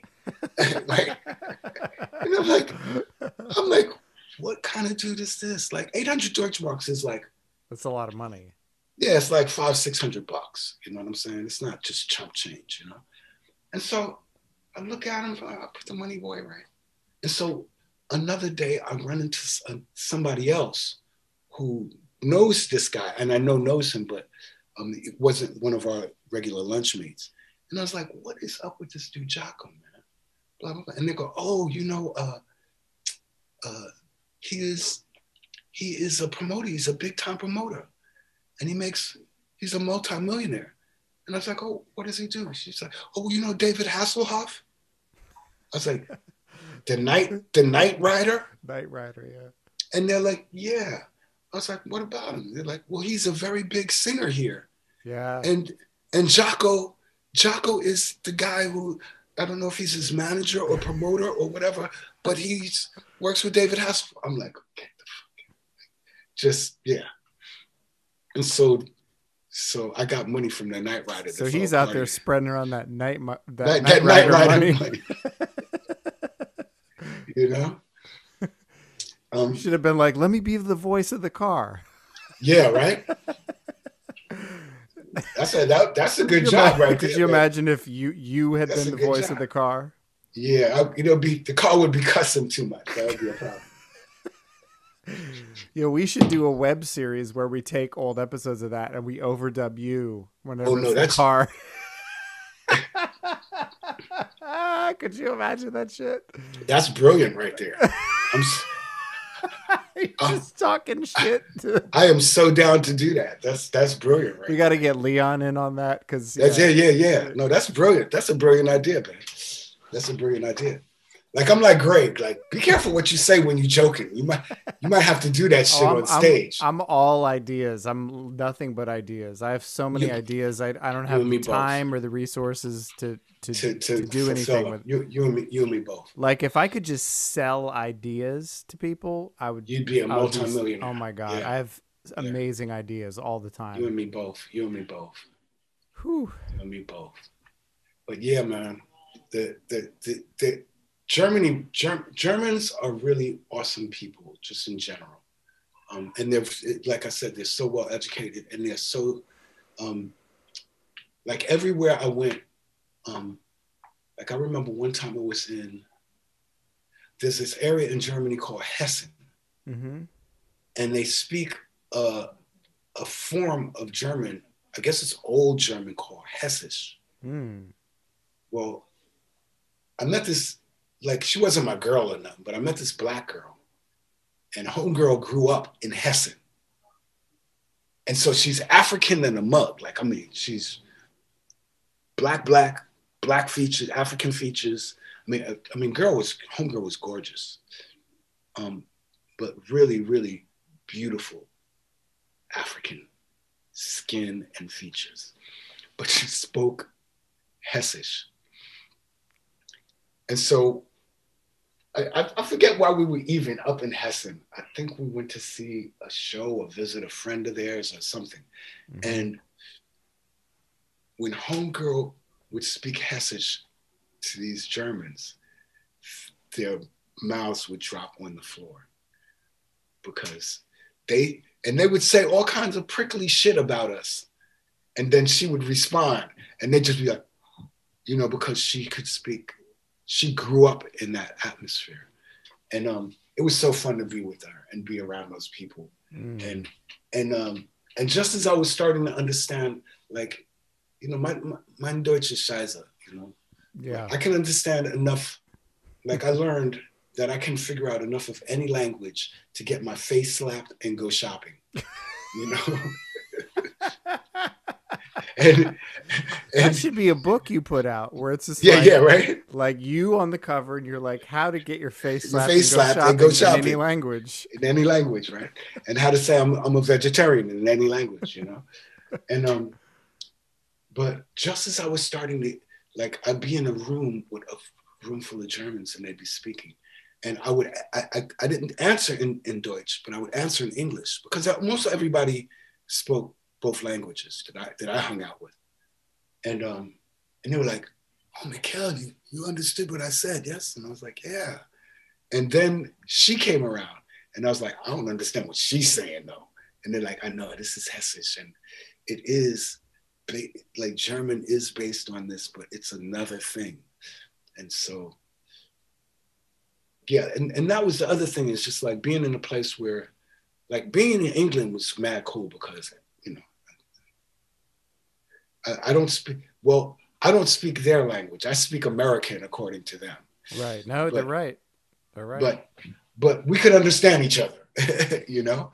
And but it took me a while to navigate in Germany. You know, like a lot of times if I'm in a place where I'm gonna be for a long time, I'll just walk outside and I'll take a walk, and I'll get lost, and I'll make sure I have enough cab money to get back. You know, I'll tell them the address or whatever.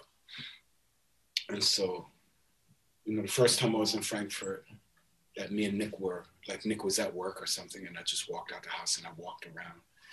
And I knew that I lived on the corner of Bruckenstrasse and Elisabethenstrasse in Frankfurt, which was in the Sachsenhausen area, right? And so I walked around, I got lost. I didn't know where the hell I was. I hail a cab, I get in the cab.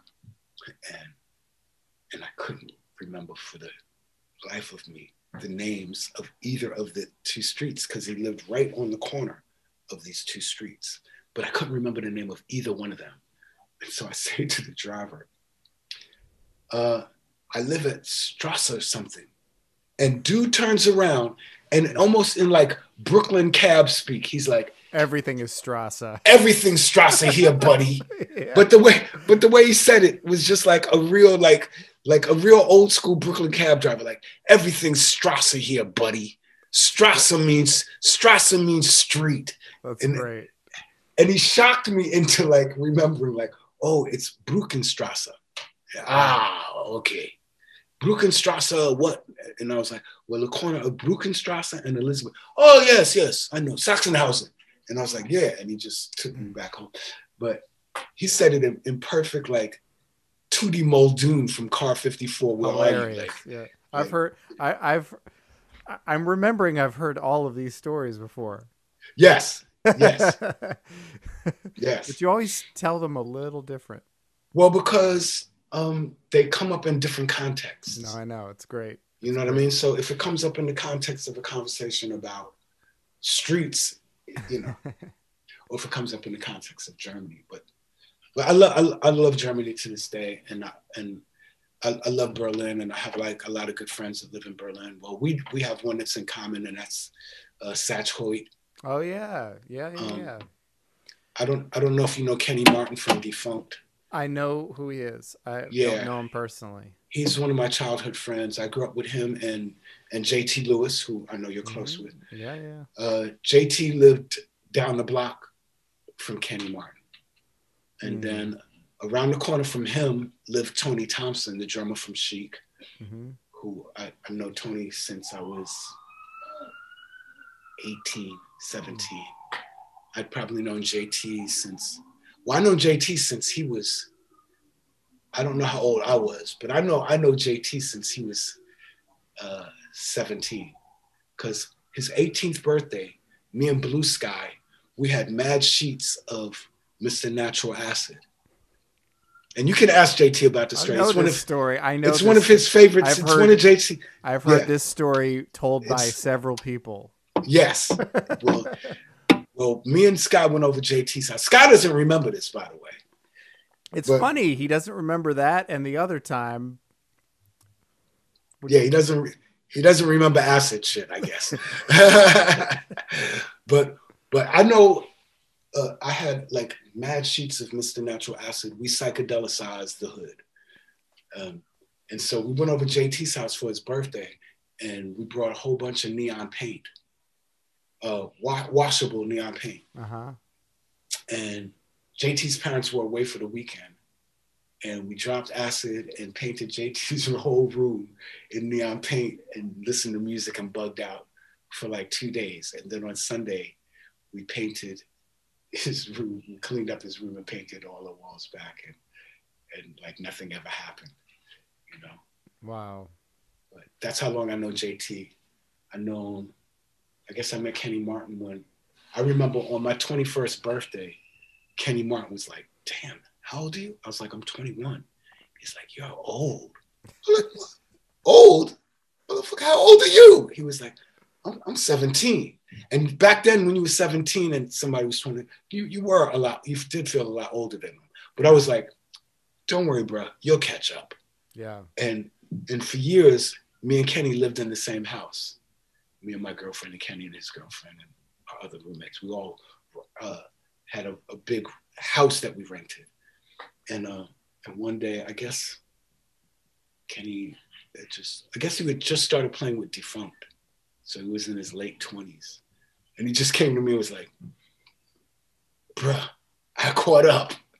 You know, he just realized that like, as you get older, you know, 4 years or whatever is not that deep.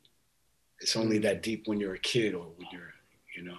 I know Vernon Reid since the way I met Vernon Reid and Melvin Gibbs, I met them both the same night. My best friend, one of my best friends, and Kenny Martin's best friends at the time, was this kid named Vincent Brackett. And Vincent Brackett was just the coolest kid. Like I always thought he was older than me, but he was younger than me. But he had the flyest clothes, you know, the platform shoes, the nice shirt from Gibbs on Jamaica Avenue, the bell bottoms from Gibbs on Jamaica Avenue, you know, like jewelry, like, you know, mad jewels on, and just, he was just fly. And he hustled weed like I did. That's how we got to be friends. And so his mother was an announcer, a disc jockey on WRVR, which at the time was like the jazz station in New York City. And his stepdad was Ronald Shannon Jackson, the drummer. Yeah. And so Shannon was such a mean stepdad. Like, he caught Vincent with weed and he would confiscate the weed. But of course, you know what he did with it, right? Yeah, he fucking smoked it. But he would do stuff like take the door off of Vincent's bedroom. You know, I mean, all kinds of crazy punishments. And I'm trying to remember Vincent's sister's name, but she was super fine, and I had like the biggest crush on his sister. And what happened? I guess what happened was his mother had told Vincent that he could bring one of his little friends along to see their stepdad play. Mm-hmm. And so I wanted to go because I thought his sister was rolling too. So I could, you know, chat up his sister. Was it Sabrina? I don't remember her name, but she was fine. And I was like, yeah, I want to go to that show with y'all, you know? But it was just me and Vincent, which was cool because the show was really good. But they had these kids, he had these kids playing with him. And I mean, when I say kids, I was like, wow, these guys, Vincent, these guys are younger than us, man. These guys are like, they look like they was like 15 or something. Wow. And I always meant to ask, like, I didn't know how old they were, but I just knew they were kids. And after the show, I went up and I was like, yo, y'all dudes, y'all are crazy good, man. And I know y'all are teenagers, like, you know. Mm-hmm. And they were like, yeah, well, you know, Shannon's like, you know, he's kind of our teacher and this and that. And but that was the first time I ever seen Vernon and Melvin. That was and them. They were playing with him. They were playing with him, and that was the first time I ever encountered them. What was this in the 70s? Yeah. I didn't realize they were playing with him that early. Yeah, they were kids, man. They were kids. And then I seen Melvin play with Sonny Sharrock. And then I seen Vernon. Oh, I'm trying to remember who else I've seen Vernon play with over the years. But yeah, I've seen Vernon play with a bunch of different people over the years. And then when the BRC happened, I would, you know, I'd run into Vernon on the street, and I'd be like with a friend of mine who was like the lead singer from The Heat, which was a really interracial group, a black singer, black guitar player, Chinese bass player, and Jewish drummer, you know. And but they were a great band and great friends of mine. And Vernon would see us and be like, "See these guys right here? This is the real Black Rock Coalition right here. These guys are the guys who, you know, they've been doing this shit way before I could even." You know? And I was like, maybe not, because you've been doing this since you was a little kid, bro. I mean, Vernon's really he was really on that scene from when he was a kid. Him, you know, and when I lived in Rochdale Village, I used to see, what's his name, Marcus Miller all the time. And to the point where I used to see Marcus Miller and he'd be carrying a French horn all the time. And I was like, yo, what's up, bro? Blah, blah, blah. We always shout each other out while I was sitting on the benches in Rochdale Village selling weed, because that was my job back then when I was 16, 17, 18, like, you know. And then one day I seen him carrying like this long, looked like a bass case. And I was like, and I guess by this time I was probably like 19. I think I was already 20 or 21 in college. And I see Marcus carrying this bass case, and I was like, yo, is that a bass? And he looked at me like, yeah, it's a bass. And I was like, yo, bro, I didn't know you play bass. He goes, and then he goes into this whole thing. I play with Mike Manieri, and I play with so-and-so in 7th Avenue South. And I've been doing that for years, blah, blah, blah. I was like, hey, man, calm down, bro. I'm not trying to diss you or disparage you, bro. I just always seen you with the French horn. I thought you was a classical dude. And he's like, nah, I play with all of these guys. And that's when I first became aware that he was somebody. And then he started doing this thing with Luther, and then of course with Miles, who I was a huge fan of for so long. Like I've seen Miles like maybe 6 times, maybe 7 times. Yeah. I never got to see him. Different incarnations. And, you know, I've seen, you know, that's one of the things I've been really lucky too, is I've seen a lot of different music. I mean, I've seen Mahavishnu Orchestra in, I don't even say how many times, like probably a dozen. Wow. You know, I've seen Sun Ra probably 8 times or more. I met him one of those 8 times. I've seen Rasan Roland Kirk probably about 6 times and met him. There was a guy who I wish I could find. His name is Richie Pan, and he's a really dope photographer that I went to School of Visual Arts with. A lot of people don't know, but I went to School of Visual Arts, and I was a visual artist way before I started to do the music. Matter of fact, the way I got to Germany the first time was I sold all my photo equipment to fly over there and have some money to spend. But, you know, I had 2 really nice cameras and a whole dark room and all of that. But I went to School of Visual Arts for photography and film.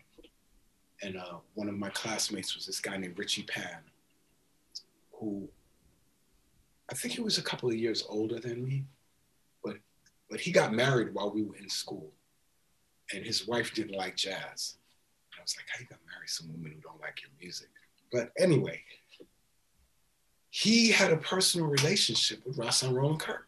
And every time Kirk was in town, he had tickets, like when Kirk would play at the Vanguard, that place downstairs, he would always call me up and be like, yo, you know, my wife don't want to go, man. I know you do. And I was like, you damn right. And we would go. The first time we ever went there, I didn't realize that Rahsaan was blind. And he comes out, you know, he's got all the horns and the whistles and bells and all this shit hanging from his neck.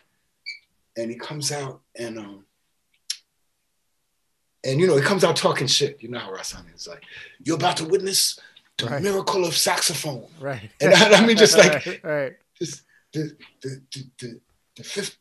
ninth dimension of the universe of yeah, I mean, just mad shit. But he got tangled up in all this stuff. And some guy comes out to try and help him. And he pushed him away, cursed him out. Oh, I could do this, you know, blah, blah, blah, blah, blah. And he gets untangled and starts his show. And all the people who were like looking at him sideways when he was talking about how he was the miracle of saxophone were like mouths agape, like, wow, this is the miracle of saxophone. And during the show, he goes, Richie Pan, are you out there? And I'm like, wow, this dude is blind. You know, I mean, all the things led up to me going, wow, this dude is really blind, you know? And he's like, Richie Pan, you out there? And Richie's like, yeah,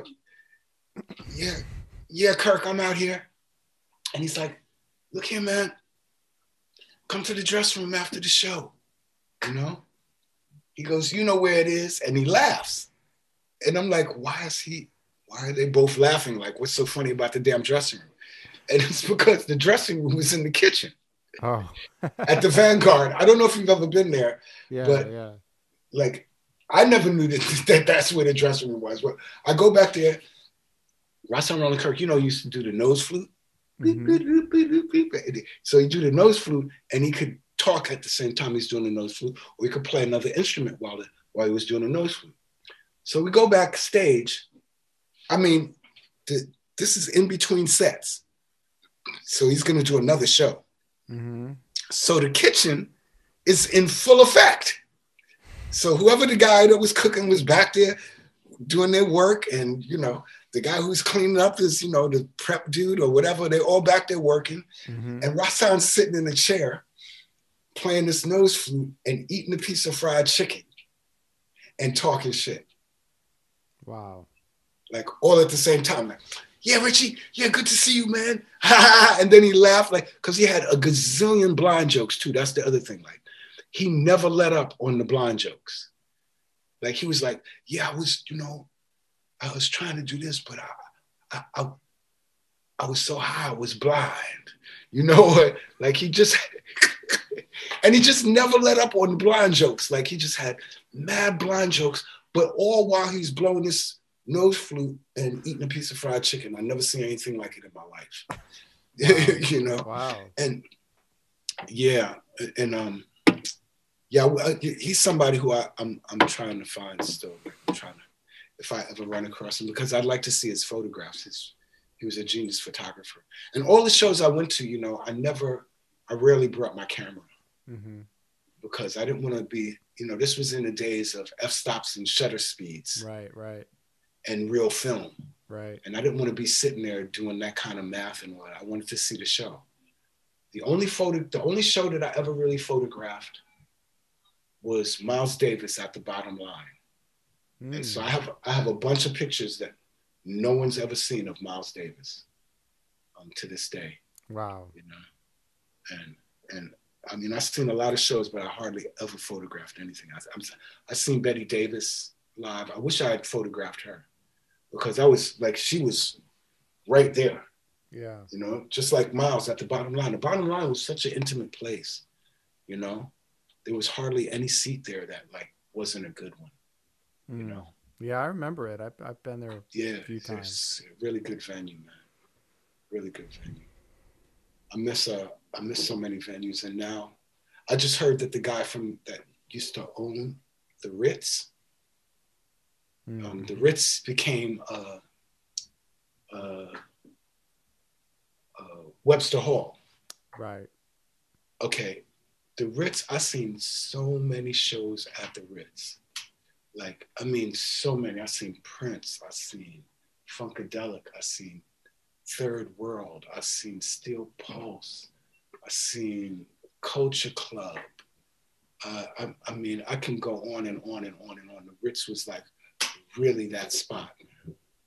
There and what became NYU. I don't know if it's a dorm or what it is now, but it was called the Palladium. That was on 14th Street. And I seen the Prince and the time there. I seen so many Kid Creole and the Coconuts at both those places, and Savannah Band, and just so many great things, man. New York used to be the place to be, man. It really was. It really was. And I'm so grateful that I have a whole history inside of my body that is New York, you know? I mean, I used to go to Danceteria like it was my house. And you would see the most eclectic artists at Danceteria. I mean, I remember one night walking in, and when you walk in, there's a room right off to your right, and that was one of the first floor performance room. And I walk in the room, and some guy's got an accordion on with a funk band behind him, talking about, "Come on, get into this polka funk." And I was just like, okay, where else but New York are you going to hear that, you know? And where else, you know? I mean, there was places like the Pyramid Lounge. It's a tiny little spot on Avenue B that just used to have drag queens dancing on the bar. And one of the drag queens that danced on the bar back then is RuPaul. You know, he's the most famous drag queen on planet Earth right now. Yeah, yeah. You know what I mean? And looks fabulous because Ru's got to be 60 something. Yeah. You know, he's got to be 60 something. For sure. Shit, I'm 60 something, so I'm damn near almost 70. You know, I've been around a long time, and they say black don't crack, but my black is starting to crack these days. Yeah, it's starting to crack, and you know, for the last couple of years we've been performing. I'd be asking Dre to help me get on stage, and you know, that's right. I've been having a hard time climbing stairs and all of that, and finally I got, you know, my wife was like, I was falling a lot, and I went to all these doctors, and nobody could tell me what was going on. And finally, my wife was like, I think you need to go to a neurologist.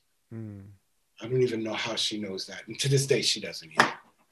But I did that, and they diagnosed me with like this rare form of muscular dystrophy that they say I've had all my life, which is weird. Yeah. But they say, you know, sometimes it has age onset, and but it's called facioscapular humeral muscular dystrophy. Yeah. And I'm very fortunate because a lot of times it affects your facial muscles, and it doesn't appear that it's affected that much, but it's affected my limbs. Yeah. Very adversely. Like my mobility is really challenged. I can't walk very far by myself, and I can't walk very far without this and my wife. You know, I can walk around the house with this, and I can walk maybe a half a block with this, but I can't go much further than that without my wife on my other arm. And it's, you know, it's been a harrowing experience. And but I'm doing a lot of physical therapy now, and you know, I'm trying to stay out the wheelchair. But for me to go somewhere far, I would probably have to have a chair or a walker or something like that. And so, you know, when this whole shutdown thing happened, it kind of exacerbated my condition because before that I was going to water aerobics at the Y, which is kind of down the block from me on 135th. Well, when were you diagnosed? I was actually diagnosed in 2019. Okay. Like, see, I right, guess after we moved here, yeah, I was diagnosed. I don't know that we knew. I think when I found out, it was at your birthday last summer. Yes, last summer, yeah. Because you guys basically really my diagnosis happened. My diagnosis happened when I first went to the first neurologist. Dude was old, bro. I mean, and like I didn't know if he was gonna survive, but just how long. Like he was really old, a really old dude, and I think he's German. But he was really nice and was like, "Can you disrobe from, you know?" And I did, and he just looked at me and was like, I believe you have facioscapular humeral muscular dystrophy. And I was like, what the hell is that? You know? And he's like, well, I'm going to send you to another doctor that I know that will give you a bunch of tests. So the first diagnosis was in mid 2019. And then months later, I went to this other guy and he did these tests where they, all your body muscles, they kind of shock them and take a reading of them. And that's when I got the official diagnosis. And when I asked the doctor. Well, did you know when we were in San Francisco?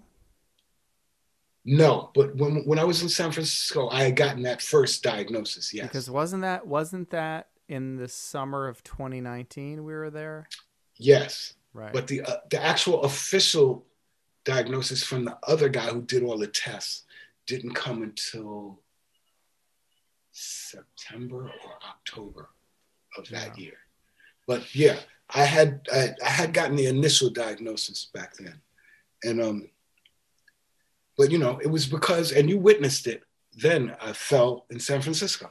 Yep. And I had forgotten about that fall actually, because so many others had happened that I forgot. And we walked miles that day. We walked a long so time, far. Man.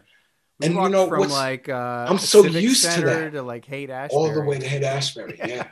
That was like a good 30, 35, 40 minute walk. It was more than that. It was about an hour. It was long. It was. But I was so accustomed to taking long walks. It's what I did. It's what kept me in shape. I'm a New Yorker. New York is a walking town. I've walked from all the way uptown to Queens, bro. You know what I mean? And stuff like that. I remember when I was gaining weight because I was unemployed. I was home. No music was happening. I was depressed as hell. And I was just eating muffins and coffee and smoking mad weed. That was like, and so I gained all this weight. I probably weighed 190 pounds, which for me, it was, you know, a lot. It didn't look bad on me. It just felt bad on me. And so I called up Justice and was like, Justice, can you help me lose this weight? I've heard all these stories. Dude was like, yeah. And he took me into the gym and basically made me cry. I probably cried the weight off, but I lost the weight really fast. And but there were so many things like that were a challenge for me, like doing pull-ups. And even though I stayed in the gym, even after Justice left, I stayed in the gym for the whole year and worked out hard and all of that, but I was never able to gain any muscle mass. And I've never been able to gain any muscle mass in my life. And so when I got the diagnosis, a lot of the things from my past started to make a little bit more sense to me, like of why I wasn't able to to do certain movements. I've never been able to sit in lotus position. I've never been able to do pull-ups. You know, yeah, so many things started to make so much more sense. And then, you know, when I started this whole falling thing, I remember I was on my way to a Digital Diaspora show that was walking distance from my East Village apartment at the time. And on my way, I fell. And like, when I got up, you know, I busted my lip and all this shit. And when I got up, I was like, it felt like I had blacked out or something because I couldn't figure out a reason why I fell. Yeah. And then, and I went and did the gig, and we killed We killed that night, busted lip and all. You know, I played the freakophone and harmonica and hand percussion and sang, and it was a really good gig. We had fun. We had a good crowd there. It was at what's that place? Bowery Electric. Oh yeah, yeah. Yeah. It was at Bowery Electric in the basement. It was really good. But after that, I kept, you know, having these instances where I would fall. And then when we first moved here in Harlem, that's when my wife was like, I go into the store and I fell. And that's when she was like, you need to see a neurologist. But I was so used to walking so far distances. Like, one of the things that Justice used to always tell me when we went in the gym, man, take a 2-hour walk. And I would do that. It wasn't a big deal to me, you know? And then when we moved over here, you know, when we moved to the Bronx, one of the first things I did is walk around that whole neighborhood, like as far as you know, so that I knew where I was, and like I knew what stores were there, and I knew which way I was going and all of that. And I did the same thing when I moved over here. And but just over the time, it became increasingly harder. And then once I got the diagnosis and knew what it was, you know, I asked the doctor, well, what am I supposed to do about that? And basically he Scooby-Dooed me. He was like, oh. And then I found out that there was, you know, supposedly no medicine and no therapies for this. And so I've been, you know, in one way, that's a really horrible thing to hear. And on another level, it's like we've taken it in our own hands, you know. And when I say we, I mean me and my wife, because, you know, almost everything I go through, she goes through too. I've never been to a doctor's appointment that she wasn't at, except just this Monday. Just this Monday, you know, because she's in grad school, she didn't go. And I called up Greg Tate, and Greg escorted me to and from my doctor's appointment, my physical therapist appointment. Awesome. Yeah, because he ain't heavy, he's my brother. That's well, right. He is heavy. That's he right. is heavy, and he's my brother. That's right. You know, but yeah, and so I've just been, you know, trying to navigate that and these health criminals, because most of them aren't healthcare. So I've been trying to navigate that, and I'm kind of starting to get things lined up. I have a great physical therapist now, and he turned me on to a friend of his who is what is he called? Internal martial artist, and an internal martial artist and a Qigong guy. And he trains boxers. He's been training boxers for a long time. And so he turned me on to him, and they've both been really awesome. And my wife found a place to do aqua therapy. And this was in the midst of a damn pandemic. And so most of the places that had pools where they were doing that, like the Y that I used to go to, water aerobics, had closed.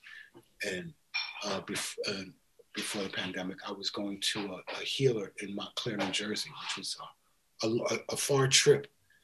But his treatments made me feel like I was, like it was doing something, even though a lot of it, getting on the train coming back would wear me out and wear me out.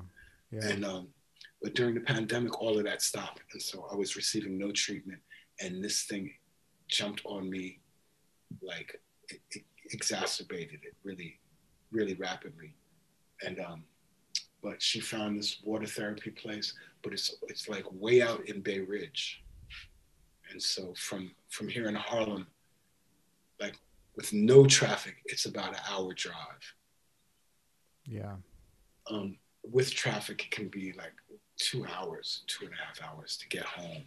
And to take that much time to get home, like all the things that therapy did, by the time I'm home, it's gone, you know? Right. That's tough. That's a tough one. one. So I found a place that's closer.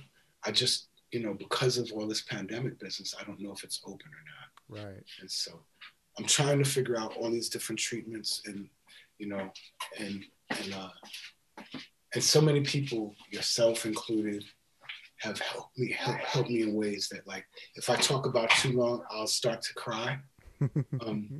But I just want to say some of their names, like, because you've been you've been a real blessing. And Greg Tate, people know Greg in a certain way, you know what I mean?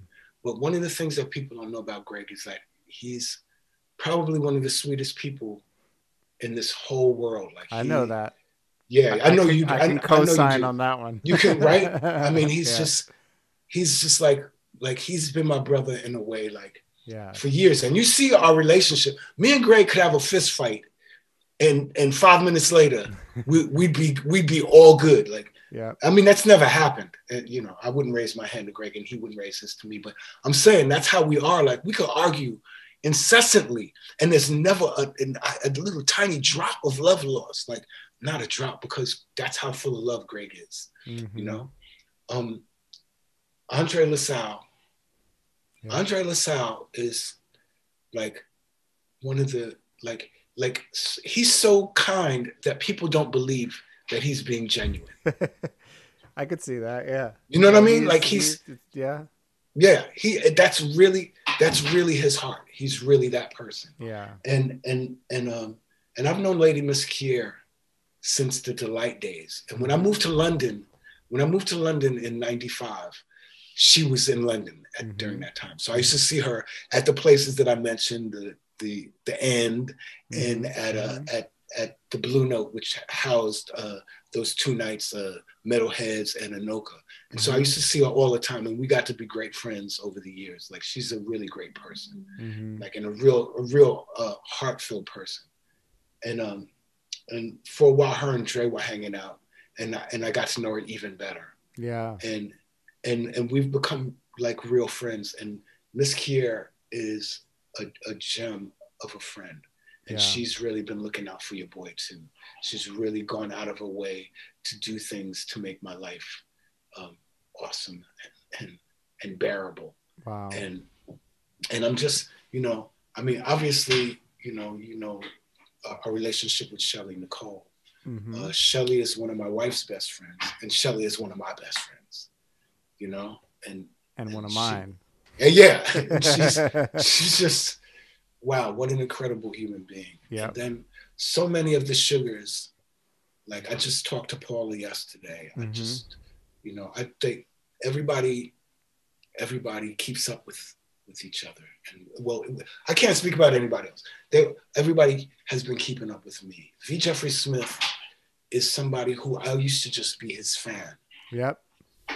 And now he's like a real close friend of mine. Yep. Bruce Mack. Yep. Bruce Mack, when I first started being around all the BRC people, and I was in a band with Greg Tate called Women in Love, and I was in a band with Mark Gilmore called Blueprint. Bruce Mack was in a band called PBR Street Gang. That's right. Yeah. And my favorite song by them was "Why You Wanna Fuck With Me When I Might Kick Your Ass." And I just thought that was the coolest song I'd ever heard in my life. And Bruce Mack, I thought he was the coolest brother I'd ever seen in my life. And I was his fan. Yeah. And over the years, me and Bruce Mack have become really, really good friends. Yeah. Like, really good friends. Like Bruce, if I don't talk to him for a couple of weeks, the brother will just be like, "Yo, man, ain't nothing. I'm just hollering." You know what I mean? Like, and so many of the people in Burnt Sugar are just, yeah. I mean, the other thing that people don't realize is, like, I mean, even like for years, I never thought Jared even liked me. And Jared reaches out to me on a regular.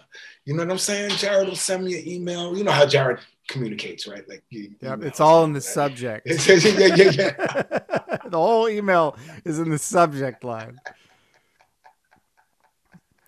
But what a beautiful soul that dude is, man. Yeah, he's great. You know, like, and just how everybody has shown up has been so unbelievable, and so, you know, and what Greg and Jared created. Look at the family that they created. Yeah. In Burnt Sugar. I mean, that's just... They couldn't have even known, probably. I don't think they could. I don't think it's possible that you could possibly know how what you were going to create. And but what a beautiful creation, you know? What a beautiful creation. So many of the people in that band, the reason why I know them, and I know them as well as I do, is because of that band. The reason why I know you, Ben, is because of Burnt Sugar. The reason why I knew V. Jeffrey Smith from Family Stand, and you know, Ronnie was in Family Stand, so that's right. I got to be around them a lot. And he was also in Burnt Sugar. Yes, very early on. Very early on, yeah. And but it's how I got to know V. Jeffrey Smith and Peter Lord and Sandra. It's from that experience, and Rocky, and you know, the people that were in that band, Myra Singleton, but the way I got close to the people who of that band who came into Burnt Sugar, like Burnt Sugar has just been such an amazing experience. Like I'd see musicians in other things and be like, wow, they're really dope. You know, like one time I saw LaFrey play with Tamar Kali. This was years ago. I was DJing the show. It was I think it was an Afropunk thing that was outside at what's it called? Billie Holiday Square over in Bed-Stuy. Yeah.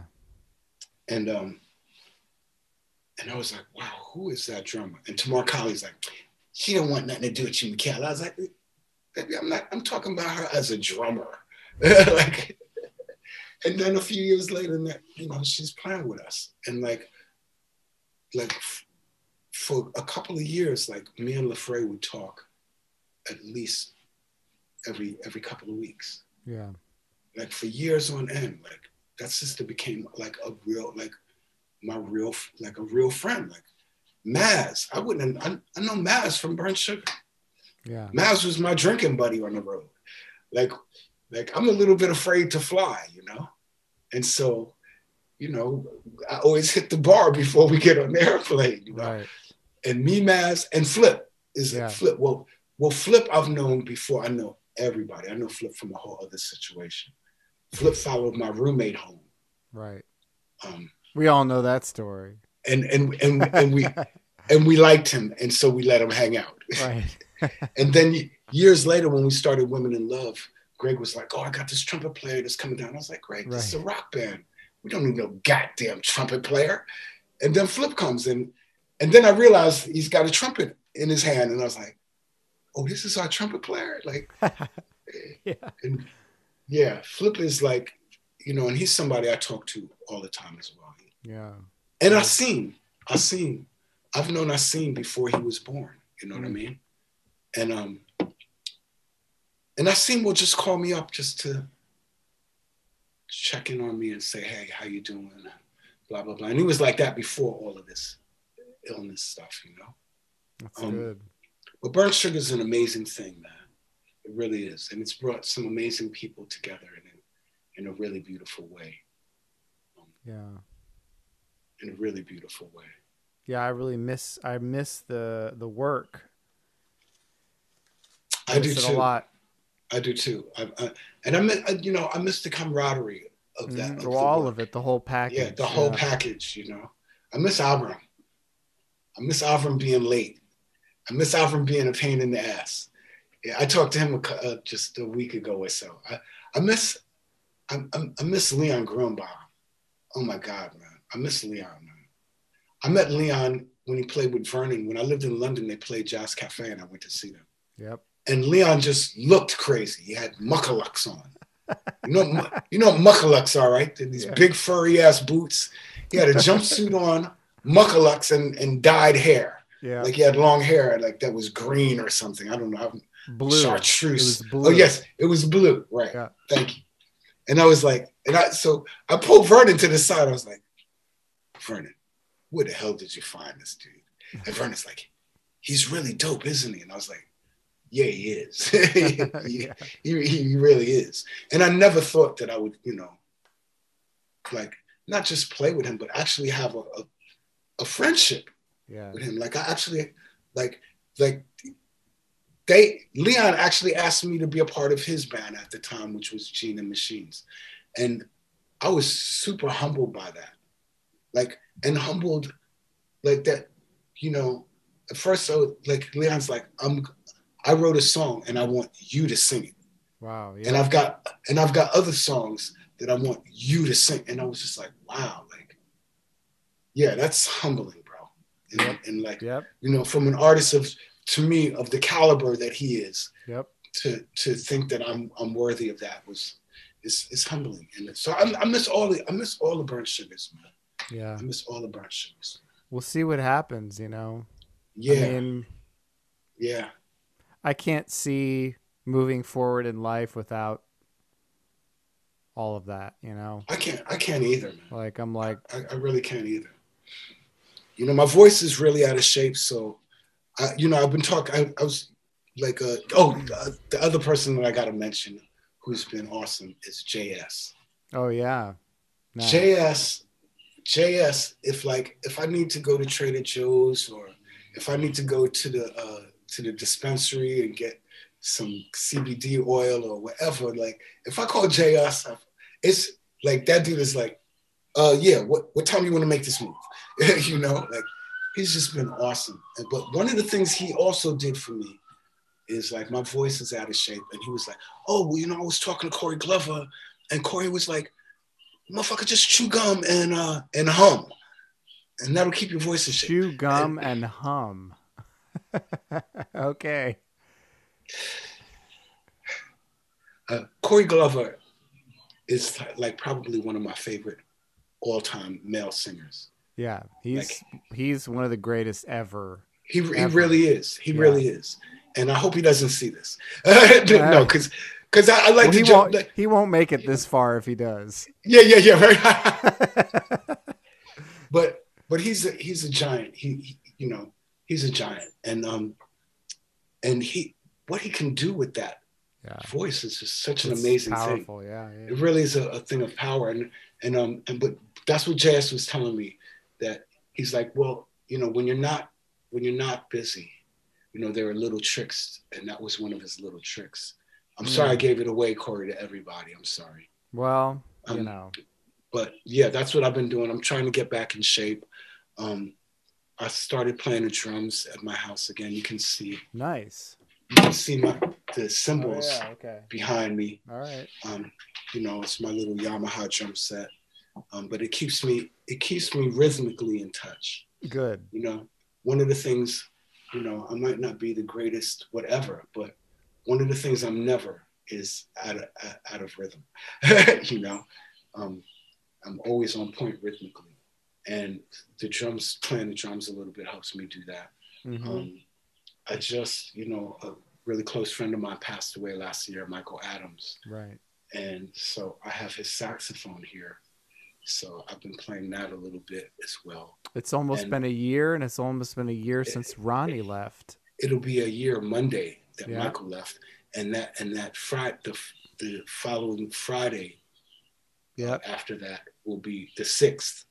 I think he passed on the 7th. The 7th, yeah. Which is I know it's Sunday. It's a week from tomorrow. I think it's a week from tomorrow. Yeah. Yeah. But I know Michael's passing is Monday, the 1st. But I have a saxophone here, and I have an electric upright bass that I'm supposed to pick up this weekend. Wow. Because I can hear him asking me, "Are you playing my instruments?" Right. So, you better be playing my shit. Yeah, and I've been hearing him say that, like, "You better be playing my shit." Like, they get lonely, and so, and my physical therapist was like, that's how you stay in touch. And I do this meditation once a week called neurosculpting, which is trying to connect your brain back with your body. And the woman who does that, Emily, was like, yeah, really try and get your focus back on the music. I know that, you know, doing all this admin for your health has been rough, but try and get back in line with that. And it's going to be really good for you. So I'm trying my best to do that. And then I have a friend who's really helping me, who did a lot and had all these people send all these tracks to me. And I think his name is Tyree. Oh, yeah, right. The He's tracks. Like, he's been executive producer of the album that's going to be a really wicked album. Eventually, yeah. We got to... Yeah. Well, so many good tracks. And Mark Gilmore just sent me some old stuff that just blew my mind. Nice. So have you been getting a lot of people sending you stuff? I know Jeff, I know Leon, and I know Jeff, Leon Smuda. Good. Dre. Greg Tate. JS is actually going to come over and help lay some of the tracks. Nice. Like he's going to play on some of the tracks for me. Cool. Yeah, it's gonna be epic. Yeah, we got to get on. We got to get on that when you're ready. We got to get on all that. Yeah, I'm trying to get back in that mode. I really did lose my juju for a minute. Yeah, it's okay. You know, just because of all of this FSHD stuff and just having to manage all the paperwork and all the figuring out of who's actually worthy of reasoning with, who's actually going to help. Right.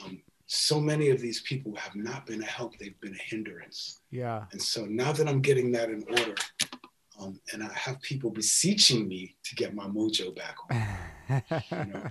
We're just giving you back the mojo you gave us. Right on, brother. I appreciate you saying that. But hey, we're gonna put because you know, people got to know when you have a major health challenge, whether you have insurance or not, that shit is expensive as hell. It really is, man. I want people to donate to your PayPal. Oh, thank you. You know, so I'm going to post that. I'm going to post it in the beginning and the end right now. Thank you. Boom. Thank you. So if you want to support the show, please don't do that today. Do this today. Thank you, Ben. You know? Thank you. Your show is awesome. Thanks. It's awesome just to give somebody a platform just to be able to rattle off at will. Well, you know, we're going to have to do part 2 and maybe even part 3. This is the first time I've thought, you know, there might need to be a part 3. I would love to do a part 2. Because there's about there's about 5 stories that I did not hear today that I think need to be told. Need to be in the public domain. Yeah, I didn't tell any of my ratchet drug stories. And you know, one time I was telling a drug story, and a friend was like, "Wow, why would you tell on yourself like that?"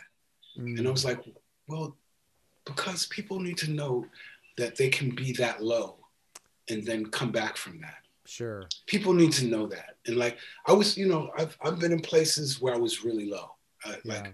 You know, and so maybe we can tell some of those stories, you know, like when I used to sleep on park benches and not even as low as some other people we know, you know? Yeah, no doubt. Yeah. And some of those people have come back and become giants. That's right. That's right. You know what I mean? That's right. And you know, and so, you know, don't be afraid to share your lowest moments, because they're a part of the ladder that you climbed to be who the hell you are. Yeah. You know? Yeah. I've been on the lowest rungs of the ladder, you know. You know, so. And look at me now. You've arrived. Nice ass Harlem apartment. Yeah, it's a good apartment. No, my apartment is nice, man.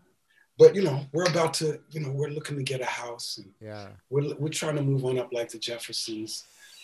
You know, this health crisis has kind of thrown us, you know, 1 step forward, 3 steps backwards in a Babylon, you know. One of the things about healthcare in this country is like, you can go bankrupt just trying to. Many people do. Many people do. It's crazy. You know? It's crazy. It really is. It really is. And you know, if you talk to like a lot of rich people like Chris Rock or Jay-Z, you know who they live next to? A damn dentist. Yeah. You know what I mean? These are Grammy Award winning people and all kinds of awards and accolades, and they live next to a dentist or a doctor. Mm-hmm. And so healthcare in America is really a whole other issue that we could probably, I know I could talk about for an hour and you'd be shocked at what I told you. But yes, I appreciate you. We're going to do a part 2. We're going to do a part 3. I'm totally down. People are going to donate. People are going to, people who don't know you should go to the Burnt Sugar website that I'll also post. Yeah. Because you've kind of become the like icon of the band. You remember that painting in France? That was painting incredible. If I could show you, that painting's right above next time, this computer. Next time, have it. Pull it. Okay, I will. That's a beautiful painting. It is. And the thing that blew my mind is that painting was the cover of the brochure for that festival. That's right. Yeah. For that time. And it was on like bus stops. It was at like it was in this and everything. Yeah. It's a giant poster, like a 8-foot poster in the Paris subways. So everywhere we went in Paris, people were like, No, the craziest thing was that guy. Like Mike Ladd is like, yo, I'm like going to see a friend, and I look up and I see you on this giant poster. You know? That's amazing, right? Saul Williams was living in Paris then too, and he's like, yo, Mikel, I saw this giant poster of you in Paris. And I'm like, yeah. My big brother is Sheikh Tidiane Seck. It's African griot from Mali. Beautiful brother. Yeah. But Sheikh was like, I see a poster in I don't have poster in Paris, you know? Yeah. And, isn't it funny how humbling something like that could be? Like somebody that might go to somebody's head, you know? But like totally humbling. You were like, I remember the guy gave you the original and you were crying. Yeah. I burst into tears like a little kid, man, because he really did blow my mind with that. Like, I don't know this dude. Like, but when I looked at his other artwork, I was like, wow, this dude is badass. Yeah. And the fact that he like thought enough of me to bring me that. Yeah. Is just it is humbling to this day. Yeah. To this day.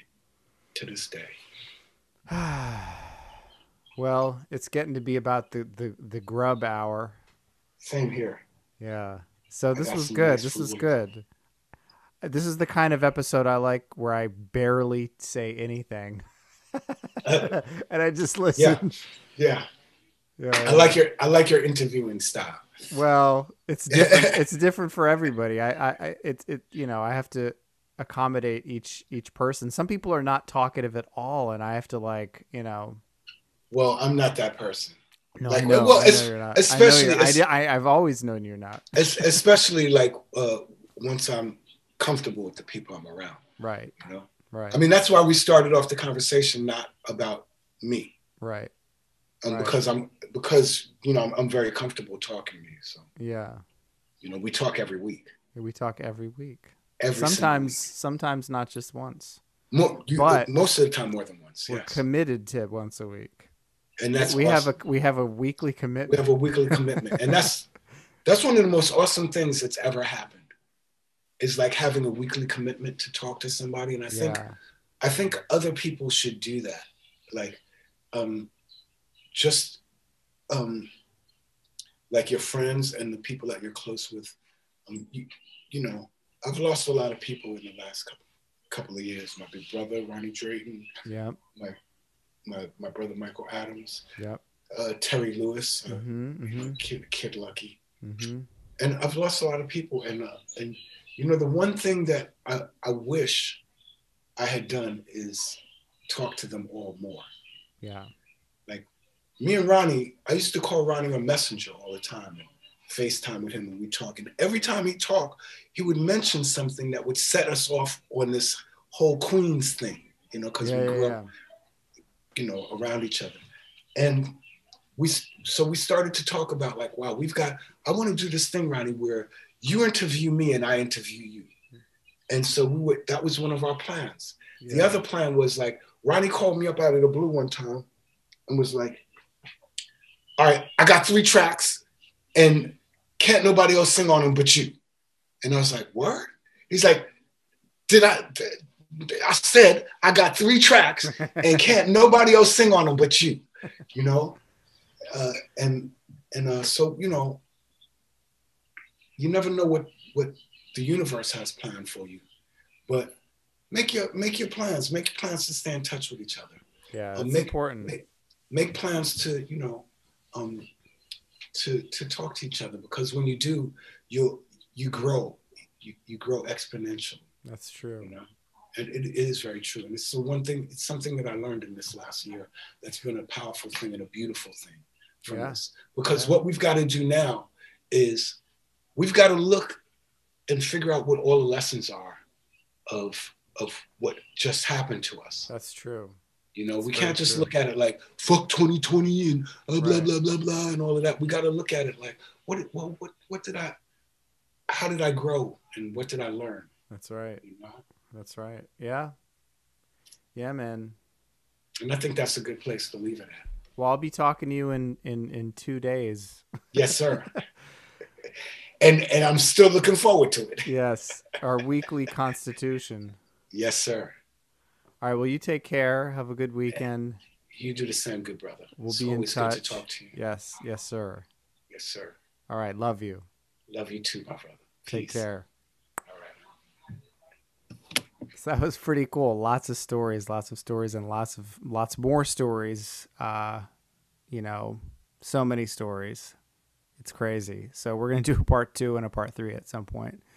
Because like I said, at the end of that, I can think of at least 5 really, really, really crazy stories that he could have gone through, but he didn't. But that's okay. Anyway, don't forget to subscribe. Don't forget to check out my Bandcamp, my website. Please donate to Mikel's medical fund, spirithood@hotmail.com. And thanks for tuning in. We'll see you next time. Peace.